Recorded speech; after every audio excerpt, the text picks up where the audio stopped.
नमस्कार. ज्या आवारामध्ये बसलो आहोत आपण त्या संस्थेचे प्रमुख Shri P R Bhosale sir, chairman Sanjeevan group, त्यांचे सहकारी आणि दैनिक पुढारी संचलित प्रयोग सोशल फाउंडेशनचे त्या 100वा कार्यक्रम आणि हा 3रा वर्धापन दिन या निमित्तानं जे पुढाऱ्यांनी व्यवस्थापन केले ते विनोदराव, त्यांचे सहकारी आणि ह्या मंचावरील माझे संबंध सहकारी मान्यवर यांचा अतिशय आदरपूर्वक उल्लेख करतो. सर्वांची नावं घेत बसण्यापेक्षा आपण त्या विषयाला थोडासा वेळ देऊया आणि त्या दृष्टिकोनातून माझ्याकडे जो विषय दिला त्याच्यामध्ये आता मूळ विषय छत्रपती शिवछत्रपतीचे राज्य व्यवस्थापन कौशल्य, छत्रपती शिवाजी महाराज यांचं चरित्र जे होतं त्याचं वैशिष्ट्य जे आहे त्याच्यामध्ये एक मुद्दा अतिशय प्रकर्षानं लक्षात असा आला की याच्यापूर्वीचे भारतामध्ये राजे होते परंतु त्यांची राज्य टिकली नाही किंवा इतक्या चांगल्या प्रकारे झाले नाही. 8व्या 9व्या 10व्या शतकापासून ढासळत चाललेलं राजकारण जे देशाचं होतं ते कोणी थोपू शकलं नाही. 1310 आणि 18च्या नंतर यादवांचं राज्य ढासळल्यानंतर जे परकीय हल्ले झाले हा एक प्रवाह निर्माण झाला होता. ह्या प्रवाहाच्या विरुद्ध जाऊन छत्रपती शिवाजी महाराजांनी अतिशय यशस्वीपणे स्वराज्य उभं केलं. याची कारणं काय हे बघत असताना एक मुद्दा लक्षात येतो आधुनिक काळामध्ये विचार करताना की त्यांचं व्यवस्थापन हे वेगळं होतं. त्याचं मॅनेजमेंट म्हटल्यानंतर तुम्हाला मुद्दा लक्षात येईल. तो मूळ प्रश्न असा निर्माण होतोय की 13व्या 14व्या शतकापासून जे ढासळत चाललं होतं त्याच्या त्या प्रवाहाविरुद्ध जाऊन त्यावेळेची शिवाजी महाराजांचा काळ जो होता ना तो स्वराज्याचा अतिशय धगधगता काळ होता, प्रतिकूल परिस्थिती होती. तत्व फार महत्वाचे आहेत. त्या तत्वांची कधी महाराजांनी तडजोड केली नाही. त्यातलं एक तत्व फक्त सांगतो, श्रमप्रतिष्ठा. म्हणजे महाराजांच्या काळामध्ये ज्या आपल्या इतर राज्यांच्या मध्ये श्रमप्रतिष्ठा नव्हती. म्हणजे श्रम करणाऱ्या माणसाला प्रतिष्ठा मिळाली पाहिजे, श्रम करणाऱ्या माणसाला त्याचा मोबदला मिळाला पाहिजे आणि श्रम करणाऱ्या माणसाला त्याचा एक सोयी आणि सुविधा मिळाल्या पाहिजेत. हे एक तत्व महाराजांनी स्त्री दाक्षिण्य किंवा समानता किंवा समरसता ह्या विषयावर खूप बोलण्यासारख्या. परंतु मी थोडक्यात एवढी तत्व म्हणजे शिवाजी महाराजांचे उद्देश, त्यांचे तत्व आणि मॅनेजमेंटची म्हणजे प्रिन्सिपल्स अँड फंक्शन्स ऑफ मॅनेजमेंटमध्ये पहिल्यांदा फंक्शन सुद्धा येतात. त्या फंक्शनमध्ये मी चटकन सांगतो, planning, organising, directing, staffing, controlling, coordinating, teamwork आणि मोराल बिल्डिंग. आता थोडक्यात सांगायचं, प्लॅनिंग म्हणजे नियोजन कसं करायचं, आपला एक उद्देश ठरला की त्यानंतर ऑर्गनायझिंग म्हणजे कामाची व्याप्ती कशी आणि त्याच्यासाठी किती माणसं गोळा करायची, त्यांचं व्यवस्था, त्यांची अंतर्गत व्यवस्था कशी, रचना कशी करायची. स्टाफिंग म्हणजे योग्य ठिकाणी योग्य माणूस कसा नेमायचा.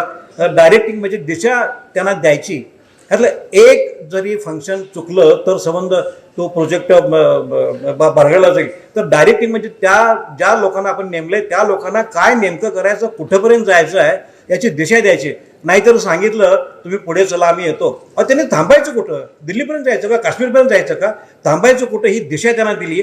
त्याच्यानंतर ते जात असताना त्याचं कंट्रोलिंग म्हणजे त्यांच्यावर नियंत्रण ठेवलं गेलं. त्याच्यानंतर या सगळ्या खात्यांच्या मध्ये कोऑर्डिनेशन पाहिजे. कोणाचं काय चाललं, कोण कुठं चाललंय, कोणाचं कोणाला मेळ नाही, म्हणजे एक मेळ सगळ्यांना करणं हे कोऑर्डिनेटिंग केलं. आणि त्यांच्यामध्ये कोऑर्डिनेट करण्यासाठी एक संवाद करण्यासाठी कोणीतरी संवाद केला पाहिजे, यांच्याशी बोलत राहिलं पाहिजे, यांच्याशी काय चाललं याचा फीडबॅक घ्यायला पाहिजे.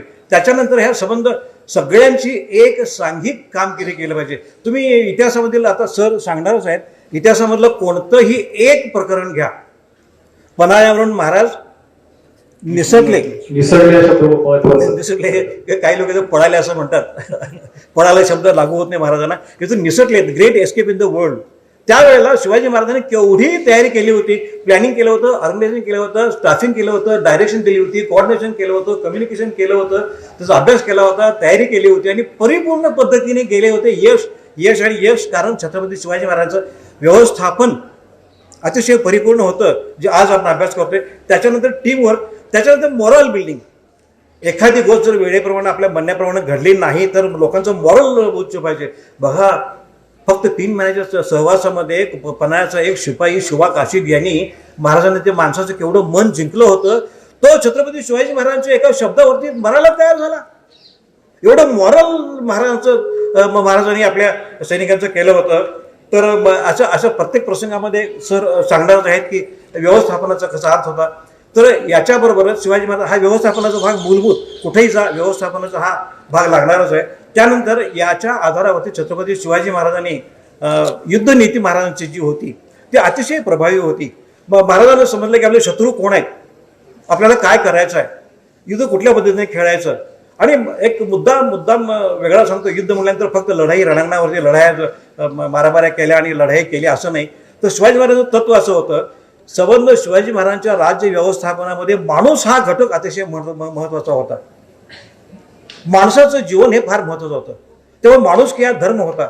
त्यामुळे छत्रपती शिवाजी महाराजांनी कोणत्याही प्रकारे आपले शत्रू कोण आहेत, त्यांची बलस्थानं काय आहेत, त्यांचे कच्चे दुवे काय आहेत हे अभ्यास करून त्यांनी छत्रपती शिवाजी महाराजांनी रणांगणावरच्या लढाया केल्या नाहीत.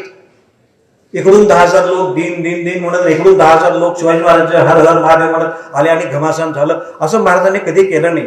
त्याच्यापेक्षा शिवाजी महाराजांनी कमीत कमी साधनाच्या निमित्तानं कमीत कमी कष्ट घेऊन आणि माणसं न मारता माणसाचं जीवन सुरक्षित ठेवून. कारण काय माहितीये काय, तर शत्रूचा अभ्यास करा त्यांनी. शत्रूकडे पण आपलेच लोक होते आणि आपल्याकडे आपलेच लोक होते. म्हणजे युद्धामध्ये आपण आपल्या लोकांना मारायचं आणि माणसाच्या मरण्याच्या गणितावरती ज्याचे लोक जास्त मेले ते हारले आणि ज्याचे लोक कमी मेले ते जिंकले. माणसाच्या मरणावरती युद्धाने राज्य करायचं आणि युद्धाचा निकाल लावायचा. हे माणुसकीचं काढणं फासतात छत्रपती शिवाजी महाराजांना तत्वज्ञान. माणसाला मारणे आणि युद्धाचं गणित करणे हे महाराजांना कधी पटलं नसल्यामुळं त्यांनी. आणि दुसरं त्याच वेळेला भौगोलिकरण असं होतं की संबंध जेवढे शाह्या होत्या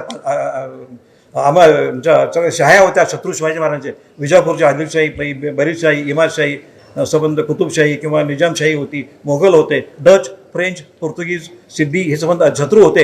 ह्या शत्रू कुठे होते ते कसे होते त्याचा अभ्यास करून त्यांनी आपण कशा पद्धतीने लढावं म्हणजे यांना हरवता येईल. मैदानावर आपण यांच्याशी 6-6 लाख 5-5 लाख 2-2 लाख सैन्यानिशी लढणं शक्य नाही, जिंकणं शक्य नाही. म्हणून त्यांनी डोंगर, दर्या, नद्या, नाले, ओढे, गुंफा आणि लेणी आणि भूत, तुम्हाला असं वाटलं भूतांचा संबंध काय युद्धामध्ये, जंगल आणि हे टेकड्या आणि जंगलाच्या भोवती असलेल्या किल्ल्यांच्या भोवती असलेल्या जंगलामधील जनावरं यांचा उपयोग करून, गुंफा, लेणी, मंदिरं यांचा उपयोग करून युद्धनीतीमध्ये भूगोलाचा उपयोग केला त्यावेळेला.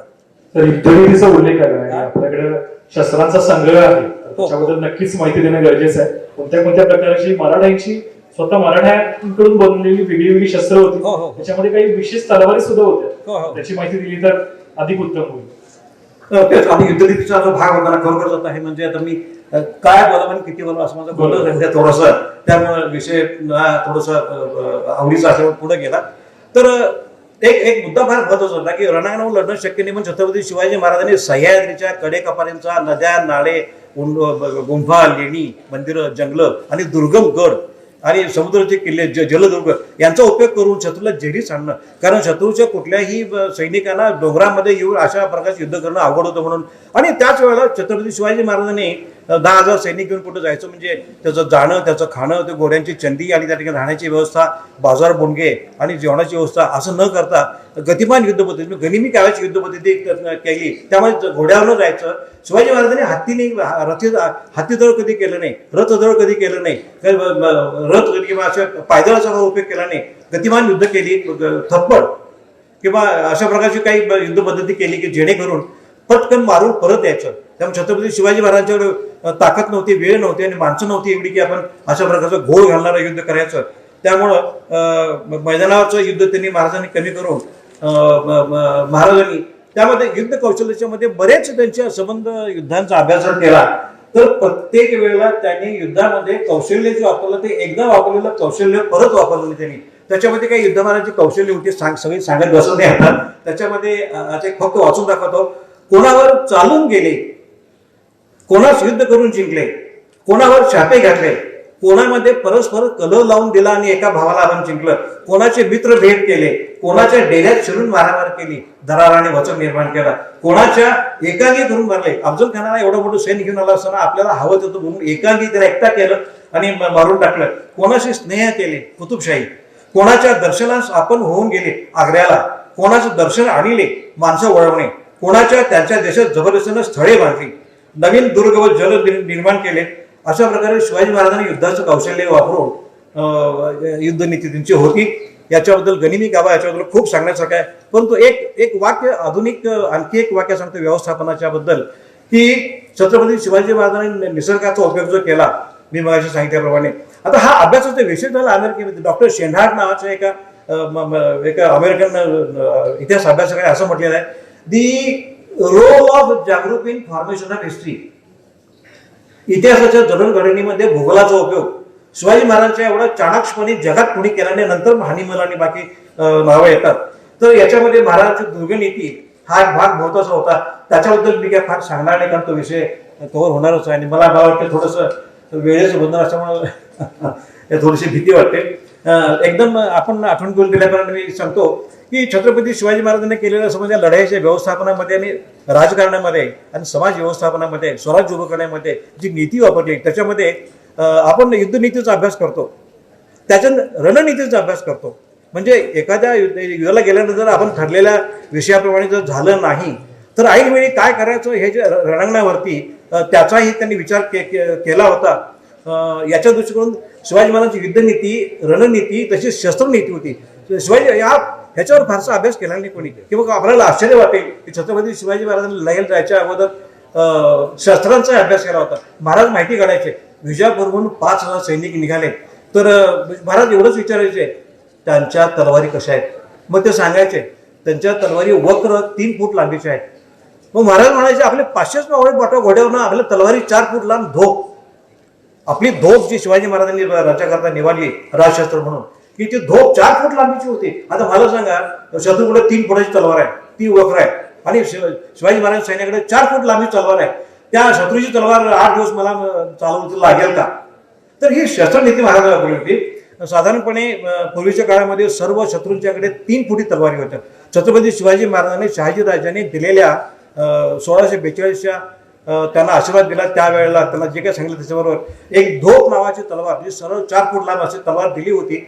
आणि अशा प्रकारे शिवाजी महाराजांनी जी अज्ञात शस्त्र होती मराठ्यांची आपल्या भागामध्ये, महाराष्ट्रामध्ये, कर्नाटकामध्ये वापरली जात होती, त्यामध्ये काही वाघनखं, त्याच्यापूर्वी उल्लेख फारसा नाही आहे वाघनखाचा उपयोग कुठं कुणी केलेला नाही आहे. पट्टा धोक्यासारखं 4 फूट लांबीचं दानपट्टा म्हणतो आपण त्याला, पण पट्टा येतो कठीण पातळ, त्याचा हात घालायचा खोबडा वेगळा आणि चालवायची पद्धत वेगळी. आणि कोणत्याही शत्रूला पट्ट्याच्या विरुद्ध किंवा पट्टा चालवायची माहिती नसल्यामुळे कुठलाही शत्रू तलवार चालणारा शमशेर 3 फुटी शमशेर चालणारा पट्ट्यासमोर टिकत नव्हता, धोक्यासमोर टिकत नव्हता. त्यामुळे शस्त्रांची नीती अशी केली होती की शत्रूला कळणारच नाही. साधारणपणे धोप घेऊन समोर माणूस आला 4 फुटी तलवार, आणि जर पट्टा घेऊन समोर आला अखंड लोखंडी भाला, संपूर्ण लोखंडी भाला घेऊन जर आला किंवा भाला घेऊन जर आला किंवा वाघ नको जर एखाद्या माणसाकडे असतील, किंवा शिवाजी महाराजांनी साधी कट्यार होती पूर्वीच्या काळामध्ये, बॉक्सिंग पंच असल्यामुळे कट्यार होती, त्या कट्यारीचा अतिशय चाणाक्षपणे उपयोग केला. छत्रपती शिवाजी महाराजांच्या प्रत्येक चित्रामध्ये, त्या समकालीन चित्रामध्ये शैल्यामध्ये खोचलेली कट्यार दिसते. त्या कट्यारीचा उपयोग एवढा सुरेख केला की कोणत्याही परिस्थितीमध्ये काहीतरी प्रसंग आला तर ते कट्यारचा उपयोग केला पाहिजे म्हणून अशा प्रकारची बाजूला पडलेली अज्ञात शस्त्रांचा उपयोग करून महाराजांनी ही नीती वापरून शस्त्र नीतीवर सुद्धा महाराजांनी व्यवस्थापनामध्ये खूप विचार केला गेला होता. अशा प्रकारे आहे. मला वाटते याच्यासारख्या काही वस्तू दाखवण्याचा आवश्यक असतो किंवा त्याची फिल्म दाखवली असती, पुन्हा केव्हा तरी भेटू याच्या बाबतीमध्ये. आता याच्या पुढे जो महाराजांची अर्थनीती, व्यापार नीती म्हणण्यापेक्षा मला अर्थनीती म्हणेन. शिवाजी महाराजांच्या काळामध्ये फारसा व्यापार असा नव्हताच, कारण त्यांनी सुरुवात केली जेव्हा कुठल्या व्यापाऱ्यांनी काय अतिशय दगदगाचा विचार होत होतो. म्हणजे अगदी लढ्या 5 शत्रू 8-10 शत्रू समोर असल्यामुळं व्यापाराचं धोरण फारसं नव्हतं. पण महाराजांनी एक काढलं होतं की भारतामध्ये हल्ले करणारे परप्रांतीय परदेशी लोक जे आले समुद्र मार्गाने आलेत, खैबर खिंडीतून आलेत, त्याच्यानंतर समुद्रावरती आपलं बंधन घातलं पाहिजे, पारण घातलं पाहिजे म्हणून शिवाजी महाराजांनी नीती अशी केली होती समुद्रामध्ये केले बांधकाम.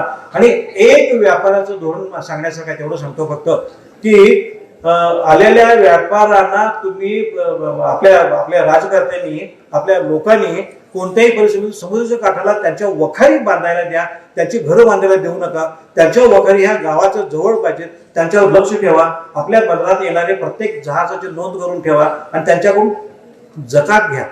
त्यावर शेतसारा, बंदरातील जकात आणि मूळ खजिना.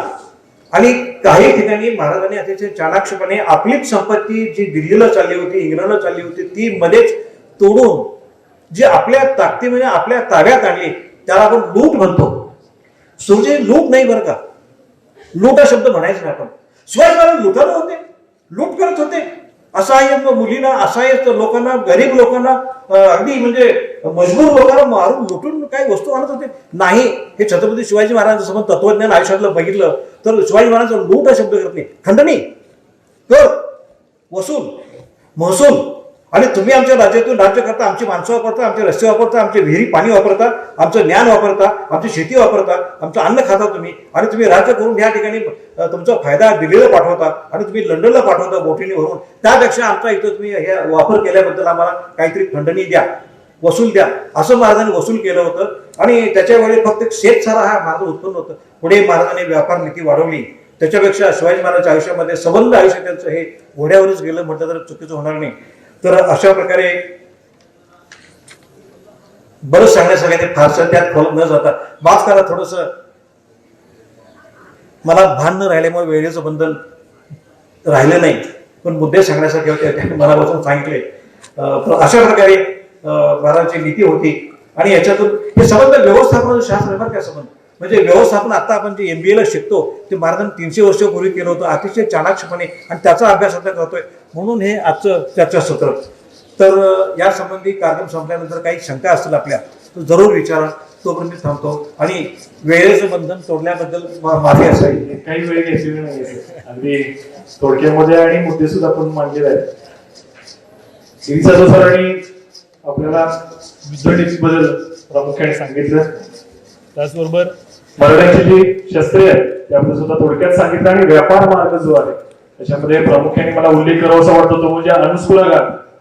पन्हाळ्याचं महत्व त्यासाठीच आहे कारण की या अनुस्कुरा घाटामध्ये जे काही व्यापारी मार्ग होता, पन्हाळा ताब्यात घेतल्यानंतर आदिलशहाला रसद जी यायची ती अनुस्कुरा घाटामधून येत होती आणि ती थांबली गेली.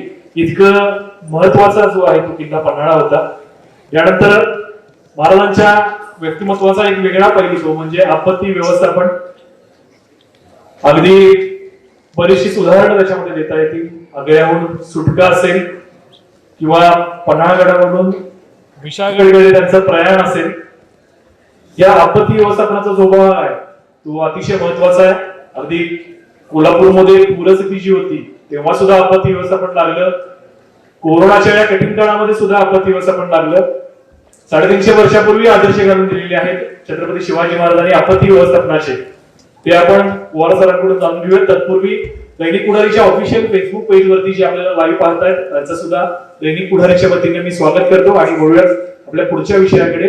आजच्या चर्चेचा जो विषय आहे तो म्हणजे शिवछत्रपतींचं राज्य व्यवस्थापन कौशल्य. या विषयावरती आपल्याबरोबर जे बोलतायत त्याच्यामध्ये गिरीश जाधव सरांनी आपलं मनोगत व्यक्त केलं. त्यानंतर पवार सर आहेत जे प्राचार्य होते लेडी शिंदे सरकार कॉलेजमध्ये, त्यांच्याकडून आपत्ती व्यवस्थापन जे एक कौशल्य होतं शिवछत्रपतींचं त्याबद्दल जाणून घेऊयात. पवार सर.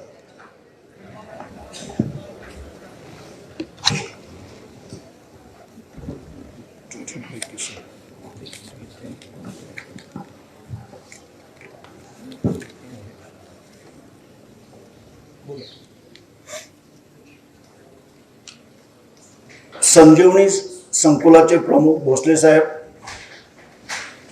या कार्यक्रमाचे संयोजक पाटील सर, माझ्या पॅनलमधले सर्व माझे सहकारी विद्यार्थी आणि विद्यार्थिनींना, छत्रपती शिवाजी महाराजांचं आपत्ती व्यवस्थापन हा परिसंवादाचा विषय आहे. आपत्ती व्यवस्थापन हे आज त्याला वेगळं स्वरूप आले, पण त्या काळात काय होतं आणि कुठल्या कुठल्या आपत्ती येत होत्या आणि त्यावर काय व्यवस्थापन कौशल्य होतं महाराजांच्या काळातलं, त्याचा आपण आज सखोल अभ्यास करत आहोत. माझ्याकडं जे विषय दिलेले आहेत त्यामध्ये अफजल खान एपिसोड आहे, नंतर पन्हाळ्याहून सुटका, पुरंदरचा तह आणि आग्र्याहून सुटका हे विषय प्रामुख्याने आहेत. मराठी वाङ्मयाचा अभ्यास करताना आपण नेहमीच म्हणतो की अस्मानी आणि सुलतानी दोन संकटे येतात. सुलतानी संकट आणि आसमानी संकट. आसमानी संकट हे निसर्गानं दिलेलं असतं. खूप खूप पाऊस पडतो, ढगफुटी होते, खूप मोठ्या प्रमाणामध्ये नुकसान होतं, पूर येतात किंवा दुष्काळ पडतो, पाणी मिळत नाही. हेही एक प्रकारचं आसमानी संकट आहे. कोरोना येतो, हजारो लाखो माणसं मरतात, हेही एक प्रकारचं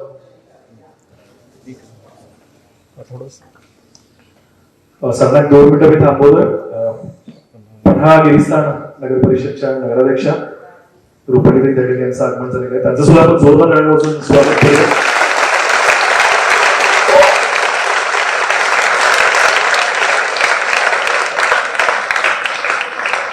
धन्यवाद.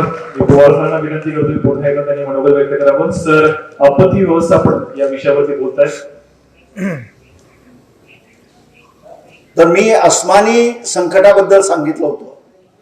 म्हणजे पूर येतो, दुष्काळ येतो, रोग येतो आणि समाजाला खूप मोठ्या प्रमाणामध्ये त्याला तोंड द्यावं लागतं. आता आपण कोरोनाला तोंड देतोय, गेलं वर्षभर झालं, जगच सगळं तोंड देतोय.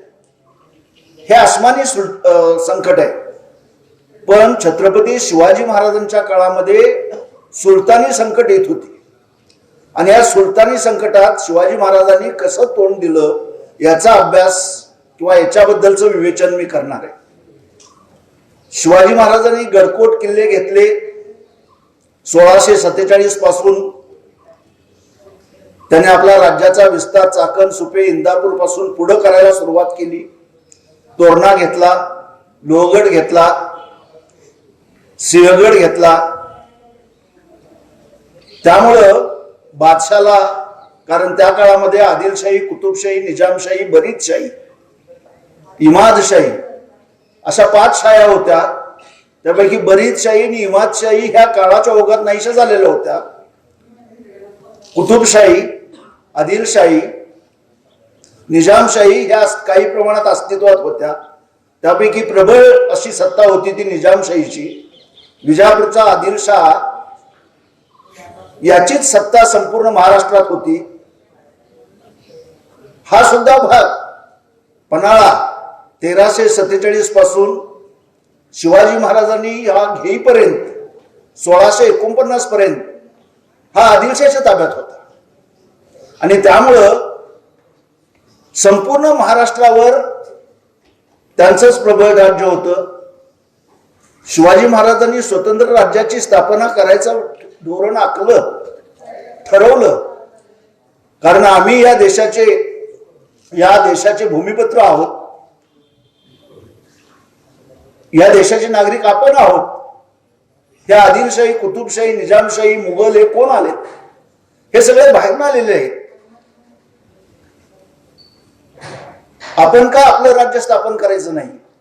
कारण त्या काळामध्ये शिवाजींचे वडील आदिलशाहीकडे होते. शिवाजीचे आजोबा लखोजी जाधव सुद्धा काही वेळ आदिलशाहीकडे, काही वेळ निजामशाहीकडे होते. आणि त्यामुळं सगळे मराठे सरदार एक तर आदिलशाहीच्या दरबारात, कुतुबशाहीच्या दरबारात त्यांची चाकरी करायचे. पण शिवाजीनं त्यांच्या मनात, आपल्या तरुणांच्या मनात एक बिंबवलं, आम्ही आपलं राज्य का स्थापन करायचं? हे राज्य आम्ही आहे, आमचं आहे. आम्ही या इथले भूमिपुत्र आहोत. आम्ही आदिलशाहीचं रक्षण करण्यासाठी, कुतुबशाहीचं, निजामशाहीचं रक्षण करण्यासाठी आम्ही आमचं रक्त का सांडायचं? आम्ही का राजे व्हायचं नाही? किती वर्ष चाकरी करायची? आणि म्हणून शिवाजीच्या बरोबर अनेक लोक आले, अनेक तरुण असे आले की प्राण द्यायला तयार. आणि म्हणून त्यांनी थोड्याशा अवधीमध्ये अगदी 17-18व्या वर्षीच अनेक किल्ले घेतले. आणि मग आदिलशाहला त्याची दखल घेणं भाग पडलं. त्यानंतर शिवाजी महाराजांनी परत जावळीचा प्रदेश घेतला 1658-59 ला. जावळी चंद्रराव मोरेची, चंद्रराव मोरेच्या 9 पिढ्या आदिलशाहीच्या दरबारात काम करत होत्या. 9 generations of Chandrarao More we are working under निजामशाही. खूप संपत्ती होती. हे जर आपण घेतली जावळी तर आपल्याला राज्य विस्तार करता येईल, भरपूर धन मिळेल. हे शिवाजी महाराजांनी हेरलं आणि जावळीचा प्रॉव्हिन्स घेतला सगळा, महाबळेश्वरच्या आसपासचा सगळा घनदाट अरण्याचा. आणि त्याच वेळेला जावळी घ्यायचा बेट ठरत होता. त्याच वेळेला निजामशाह आदिलशाह अफजल खानाला शिवाजींच्यावर हल्ला करण्यासाठी नियोजन करत होता. त्यावेळेला शिवाजींनी हेरलं अफजल खान जर आला तर खूप सैन्य घेऊन येणार, त्याच्याशी टक्कर देताना आपल्याला जावळीसारखा घनदाट अरण्याचाच प्रदेश आपल्या जवळ पाहिजे, आपल्या मालकीचा पाहिजे. आणि म्हणून त्यांनी गडबड केली. आता त्याच्याबद्दल मी डिटेल बोलत नाही.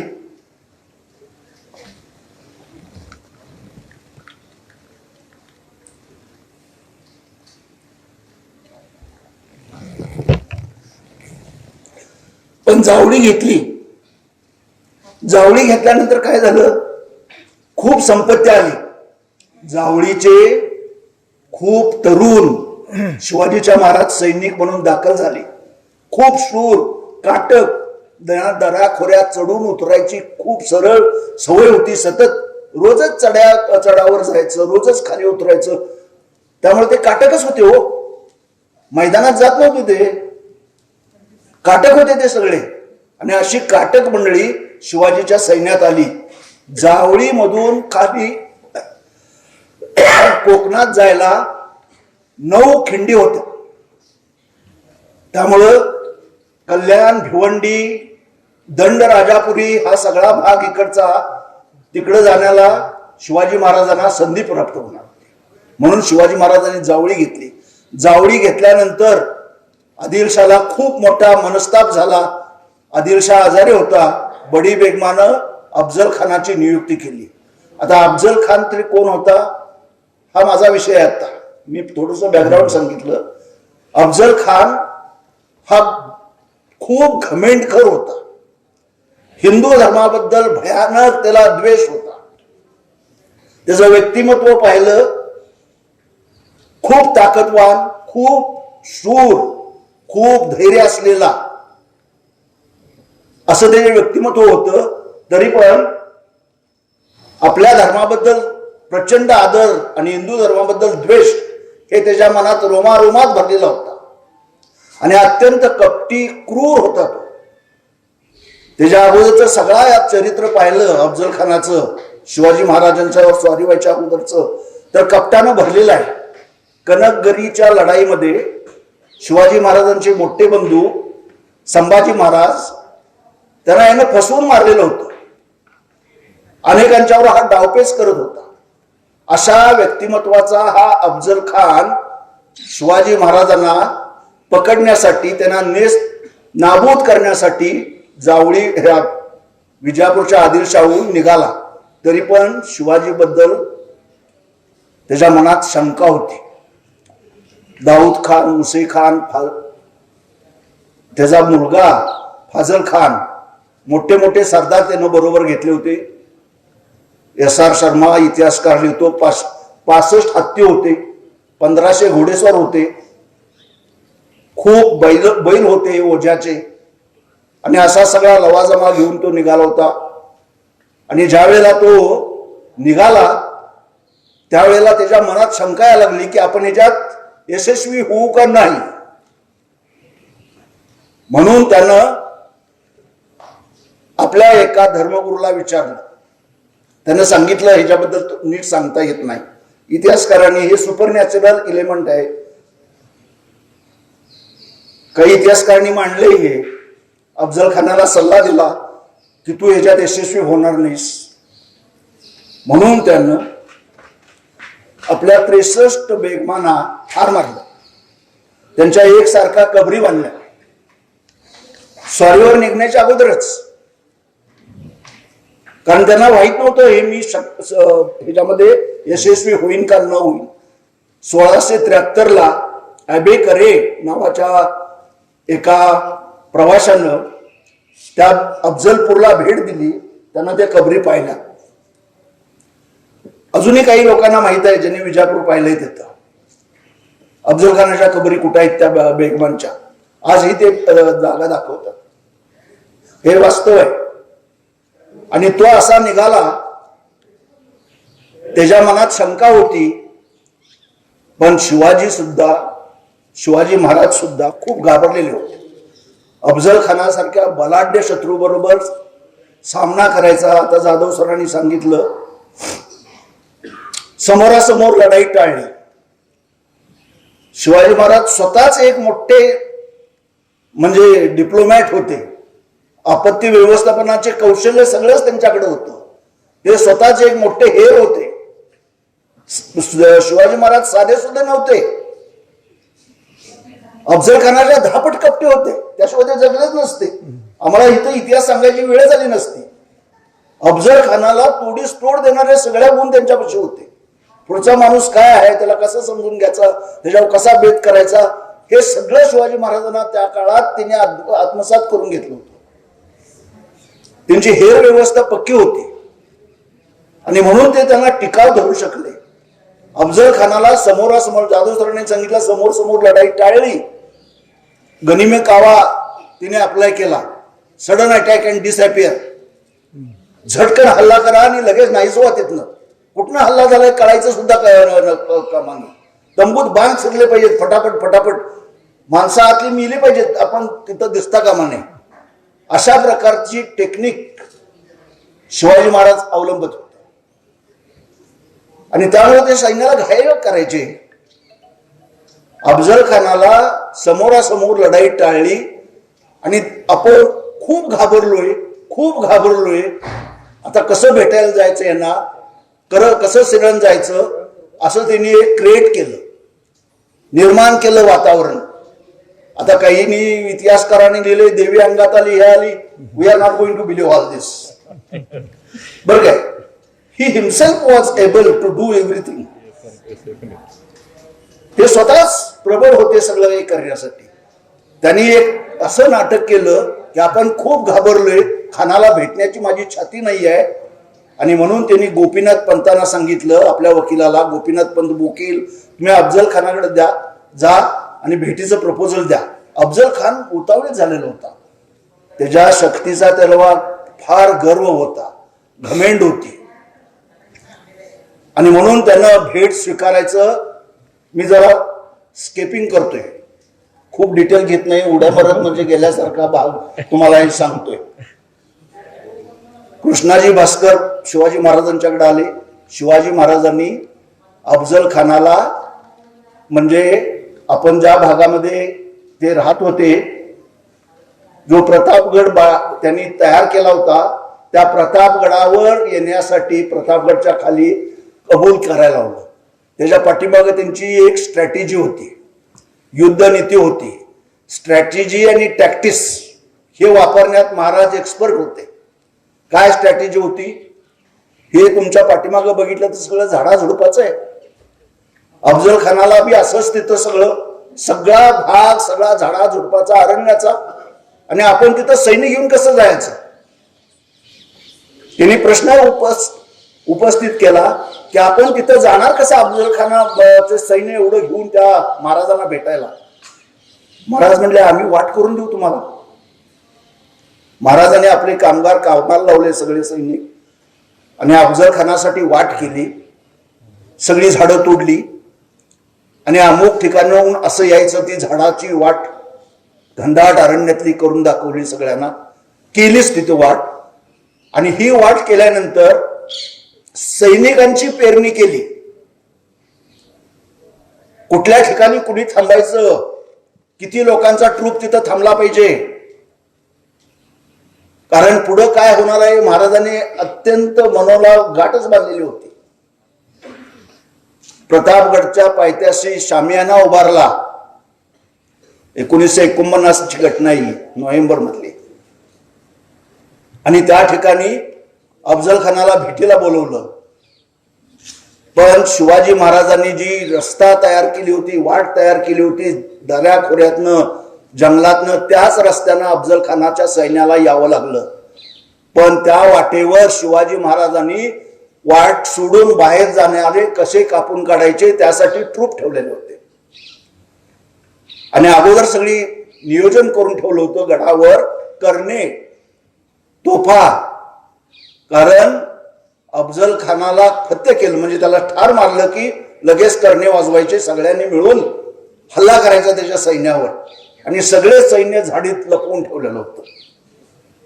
आणि शिवाजी महाराज स्वतः खूप घाबरल्याचं त्यांनी सोंग केलं.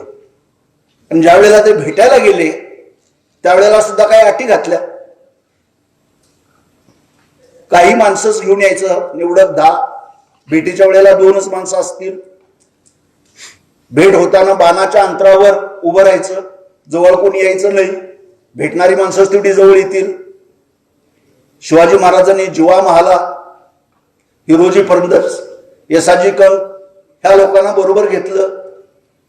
भास्कर कुलकर्णी, सय्यद बंडा ह्या लोकांना अफजल खाननं बरोबर घेतलं. एक मुसलमान सुद्धा शिवाजी महाराजांनी 10 लोकात निवडला होता, हे पण सांगतो तुम्हाला, विश्वासू म्हणून, आपला साथीदार म्हणून. शिवाजी महाराज हे धर्मयुद्ध नव्हतं, हे लक्षात घ्या. शिवाजी महाराज मुसलमानांचा द्वेष करत नव्हते, मुसलमान सुद्धा त्यांच्या बरोबर होते. हा राजा लोकांच्यासाठी काम करतो, अन्याय अत्याचाराविरोधात लढतो, आपण याला साथ केली पाहिजे असं मानणारे मुसलमानी लोक होते. आणि म्हणून त्याने सैन्यात वरच्या हुद्द्यावर जागा दिली. ज्या वेळेला प्रत्यक्ष भेट ठरली त्यावेळेला खानानं आपला मलमलचा झगा घातलेला, तुमान घातलेली आणि एक बिचवा धारदार लपवून ठेवलेला, शिवाजी महाराजांनी चिलखत घातलेलं, त्याच्यावेळी मलमलचा सदरा घातलेला गोलदार आणि वर जिरेटो. आणि ज्यावेळेला भेटीला आले त्यावेळेला औपचारिकपणे तुम्ही माझे वडिलाप्रमाणे आहात असं म्हणलं. अफजल खान इतका उत्काळीव झाला होता की शिवाजी महाराजांना मी सजासजी काकेत मुरगळून मारीन अशा प्रकारची घमेंड त्याला होती.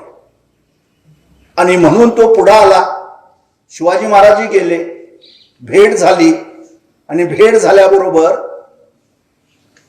त्यानं काकेत मुरगळलं शिवाजी महाराजांना आणि उजव्या हातानं, डाव्या हातानं काकेत मुरगळलं आणि उजव्या हातानं बिस्वा काढून त्यांच्या बगलेत मारला शिवाजी महाराजांच्या. तो खरखरत गेला कारण आज चिलकत होतं. शिवाजी महाराजांनी ओळखलं की आपल्यावर हल्ला झालाय. त्याबरोबर त्यांनी आपल्या हातातलं वाघनख जे आहे किंवा बिचवा म्हणतो तो त्यांच्या पोटात खुपसला आणि पोटात खुपसून सरळ त्यांचं पोटच फाडलं. तो दगा दगा म्हणून ओरडला. ओरडल्याबरोबर शिवाजी महाराज तिथून बाजूला झाले. बाजूला झाल्याबरोबर सय्यद बंडा पुढे आला आणि त्यानं शिवाजी महाराजांच्यावर हात उचलला, पट्ट्याचा वार केला. पण तो वार महाराजांनी चुकवला. दुसरा वार होतोय तोपर्यंत जुवा महाला पुढे आला. जुवा महालानं त्याचा हात आपल्या पट्ट्यासकट वरच्यावर तोडला आणि सय्यद बंडाला ठार केलं. लगेच त्याच्या पालखीचे बोया आले. अफजल खान जिवंत होता, तिच्या आतडी लोंबत होती, तरी भोयांनी पालखीत घातला त्याला आणि पळवत घेऊन जायला लागली.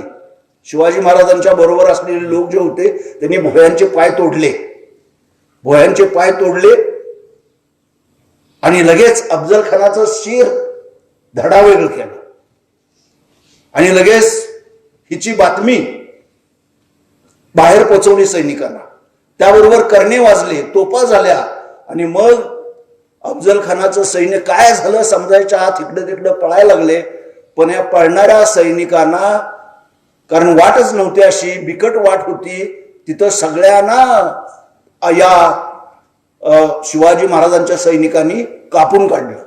खूप मोठ्या प्रकारचं धनदौलत, कपड्याच्या गाठी शिवाजी महाराजांना मिळाले आणि अफजल खानाचा पूर्णपणे निपात झाला.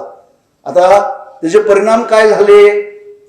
परिणाम एक मोठा झाला. तो पुढचा मुद्दा मी लगेच घेतो कारण हे डिटेल घेत नाही मी, वेळ थोडासाच आहे. परिणाम काय झाला? आदिलशाला फार मोठा फटका बसला. आता आदिलशाकडे शिवाजी महाराजांचा निपात करणारा दुसरा सरदारच नव्हता. कोण विडा उचलून येणारा कोणच नव्हता. कर्नूल प्रांताचा एक सुभेदार होता, सिद्दी जोहार. तो म्हणला आदिलशाच्या बडी बेगमाना, मी जातो शिवाजी महाराजांचा निपात करायला. त्याला 15,000 कॅव्हलरी घोडदळ दिलं आणि तो इकडे आला. शिवाजी महाराजांनी अफजल खानाला मारल्यानंतर अगदी 15-16व्या दिवशी पन्हाळगड घेतलाय. त्यांचं मिरजेचं ठाणं होतं इथलं. मिरजेला अगोदर गेले, मिरज मारली, कागल मारलं, कागलला ठाणं होतं आणि सरळ पन्हाळगड आलंय, पन्हाळ्याला आले. पन्हाळा, विशाळगड, रांगणा हे सगळे किल्ले घेतले आणि मग अफजल खानाचा मृत्यूनंतर त्यांना उसंत मिळाली नाही. 2-3 महिने शिवाजी महाराज इथं राहिले.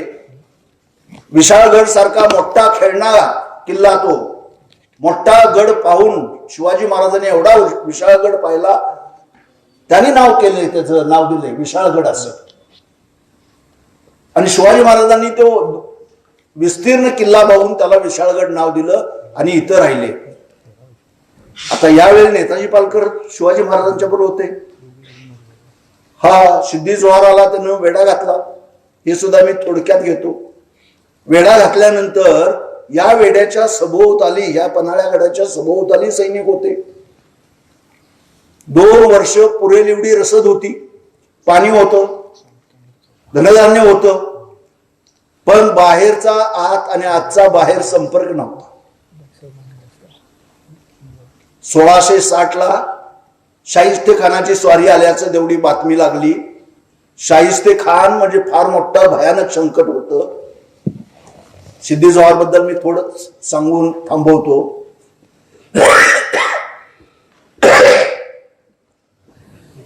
हा सिद्दी जोहार आला, वेढा उठत नाही, वेढा घट्ट केला. हे पाहून शिवाजी महाराजांनी काही स्ट्रॅटेजी अवलंबली. आता काय स्ट्रॅटेजी होती? अफजल खानाच्या वेळेला सुद्धा मी सांगितली, रणनीती ही त्याची स्ट्रॅटेजी होती. रणनीती म्हणजे मी सांगतोय तिथंही आला पाहिजे. तो ओपन ग्राउंडवर फाईट करायला शिवाजी महाराज तयार नव्हते. ही स्ट्रॅटेजी होती. आणि टॅक्टिक्स काय होतं? भेटीच्या वेळेला मारायचं. त्याच्यात ते यशस्वी झाले. इथं सुद्धा तशीच स्ट्रॅटेजी तिने आखली. काय स्ट्रॅटेजी केली त्यांनी?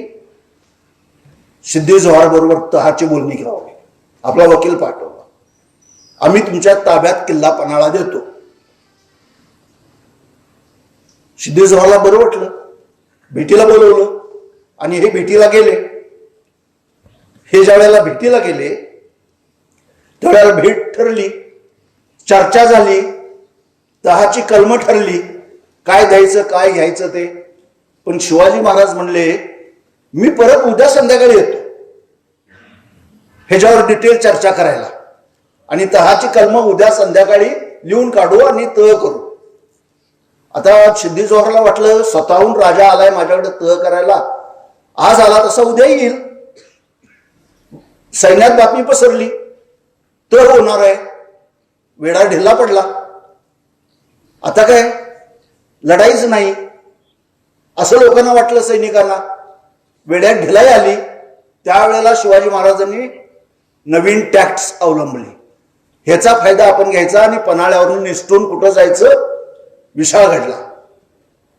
आणि मग त्यांनी काही निवडक सैनिक बरोबर घेऊन पन्हाळ्यागडच्या, आता त्याच्याबद्दल सुद्धा इतिहासकारामध्ये वाद आहे, कुठल्या बाजूनं नेमके इस्केप केली ती, म्हणजे सुटका जी केली ती कुठल्या दरवाजातनं ते गेले ह्याच्याबद्दल इतिहासकारामध्ये वाद आहे. कोण म्हणते पुसाटीच्या बुर्जाकडून गेले, कोण म्हणते त्या वाघ दरवाजातून गेले. म्हणजे पण तिथनं निसटले. निसटल्यानंतर त्यांच्याबरोबर बाजी प्रभू देशपांडे सारखा एक शूर सरदार होता. घोडखिंड लढवली. शिवाजी महाराजांनी अट घातली की त्यांनी बाजी प्रभूंना अट घातली, तुम्ही विशाळगडवर सुखरूप पोचा, 5 तोफांचा आवाज करा, तोपर्यंत मी एकाही शत्रूला वर सोडणार नाही. आणि त्याप्रमाणे तो लढला, आपलं बलिदान दिलं आणि ते खिंड पावन केली. आणि इथं सुद्धा सिद्धी जोहरला परत जावं लागलं. पण इथं एक घोटाळा झाला. सिद्धी जोहरला दारुगोळा पुरवणारे ब्रिटिश होते इथं दंडराजापुरीला. शिवाजी महाराजांनी गप बसले नाहीत. शिवाजी महाराजांची एक स्ट्रॅटेजी होती. युद्ध जिंकल्यानंतर सुद्धा इथं व्यवस्था लावली आणि लगेच कोकण सगळा घेतला. दंडराजापुरी लुटली. ब्रिटिशांच्यावर हल्ला करून 4 लोकांना कैदेत ठेवणारे 4 वर्ष शिवाजी महाराजच. रेमिंग्टन नावाचा त्यांचा एक होता, त्याला रायगडला नेऊन जखडून ठेवलं. 4 वर्ष, 1-2 वर्ष नाही, 4 लोकांना. आणि परत शिवाजी महाराज इकडे काय झालंय पुण्यात हे पाहायला. तोपर्यंत 1661 साल सुरू झालं होतं. तर शाहिस्ते खान आला होता पुण्यात. शाहिस्ते खान हे आसमानी संकट होतं का सुलतानी संकट कसं होतं बघा. आता सर जदुनाथ सरकार इतिहासकार लिहितो, शाहिस्ते खान 1 लाख सैनिक बरोबर घेऊन आलता. 1500 उंट होते त्याच्याबरोबर, 500 हत्ती होते, 200 दारुगोळ्याचे छकडे होते आणि बैल तर कितीतरी होते. 2-1 हजार बैल असतील. तंबू राहुट्या सगळं घेऊन जाणारे. जदुनाथ सरकारनं वर्णन केले, when Shaiste Khan was going from one place to another place, it seems like a city is moving from one place to another place.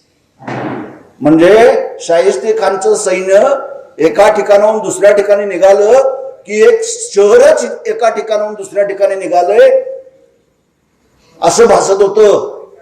त्यांचे कुटुंब, कबिले, बैल, राहुट्या हे सगळं काही बरोबर. याला एवढा खर्च कुठला, 32 कोटीचा खजिना घेतला होता बरोबर त्यांना. आता हे सुद्धा आसमानी सुलतानी संकट होतं. हे एवढं असून सुद्धा आसपासची खेडेगाव मारायची. ती मारायची म्हणजे काय, लुटालूट करायची सगळी. शेतात पीक ठेवू द्यायचं नाही, मंदिरं फोडायची. अफजल खानाने हेच केलं. मी डिटेल सांगितलं तुम्हाला. अफजल खानाने हेच केलं. म्हणून हे सुलतानी संकट. शिवाजी महाराजांनी या सुलतानी संकटाचाही निपात केला आणि तेही आपल्या स्ट्रॅटेजी आणि टॅक्टिक्सनं. त्यालाही मारलं. शाहिस्ते खान लाल महाल या ठिकाणी असताना त्याच्या बेड चेंबर मध्ये जाऊन अटॅक करणं ही साधी गोष्ट नव्हती. 1 लाख सैनिक बरोबर आहे. सगळं पुन्हा शहर वेढलंय त्याच्या सैन्यानं आणि आपल्या निवडक सैनिकांना घेऊन आत जाणं, इतकं धैर्यानं आत जाणं की त्याच्या बेड चेंबर मध्ये घुसून त्याच्यावर हल्ला करणं ही साधी गोष्ट नव्हती. त्याला धैर्य, शौर्य केवढा असेल ह्याचा अंदाज केलेला बरा. आणि त्यामध्ये ते यशस्वी झाले होते. मग हे मी डिटेल सांगितलंच नाही तुम्हाला. मग बादशाला परत पश्चाताप झाला औरंगजेबला की शिवाजी महाराजांच्यावर भला मोठा कोणतरी सरदार पाठवायला पाहिजे. म्हणून त्यांनी निवड केली एका हिंदू राजाची, हिंदू सरदाराची, आणि त्याचं नाव होतं मिर्झा राजा जयसिंग.